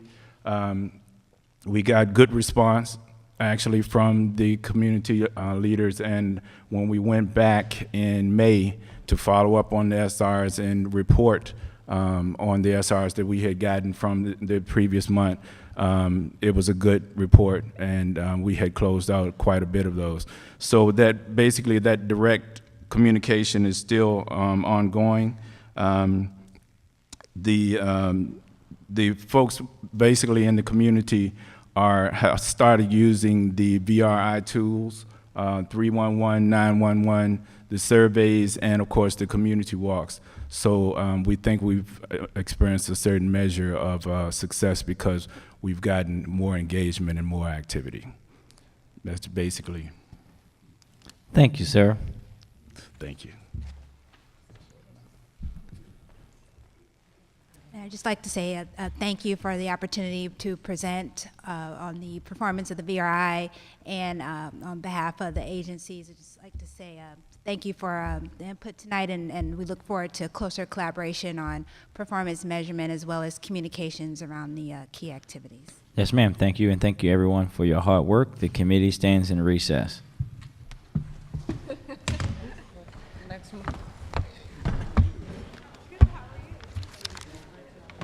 I don't think anyone is, but please clear out the room as fast as possible.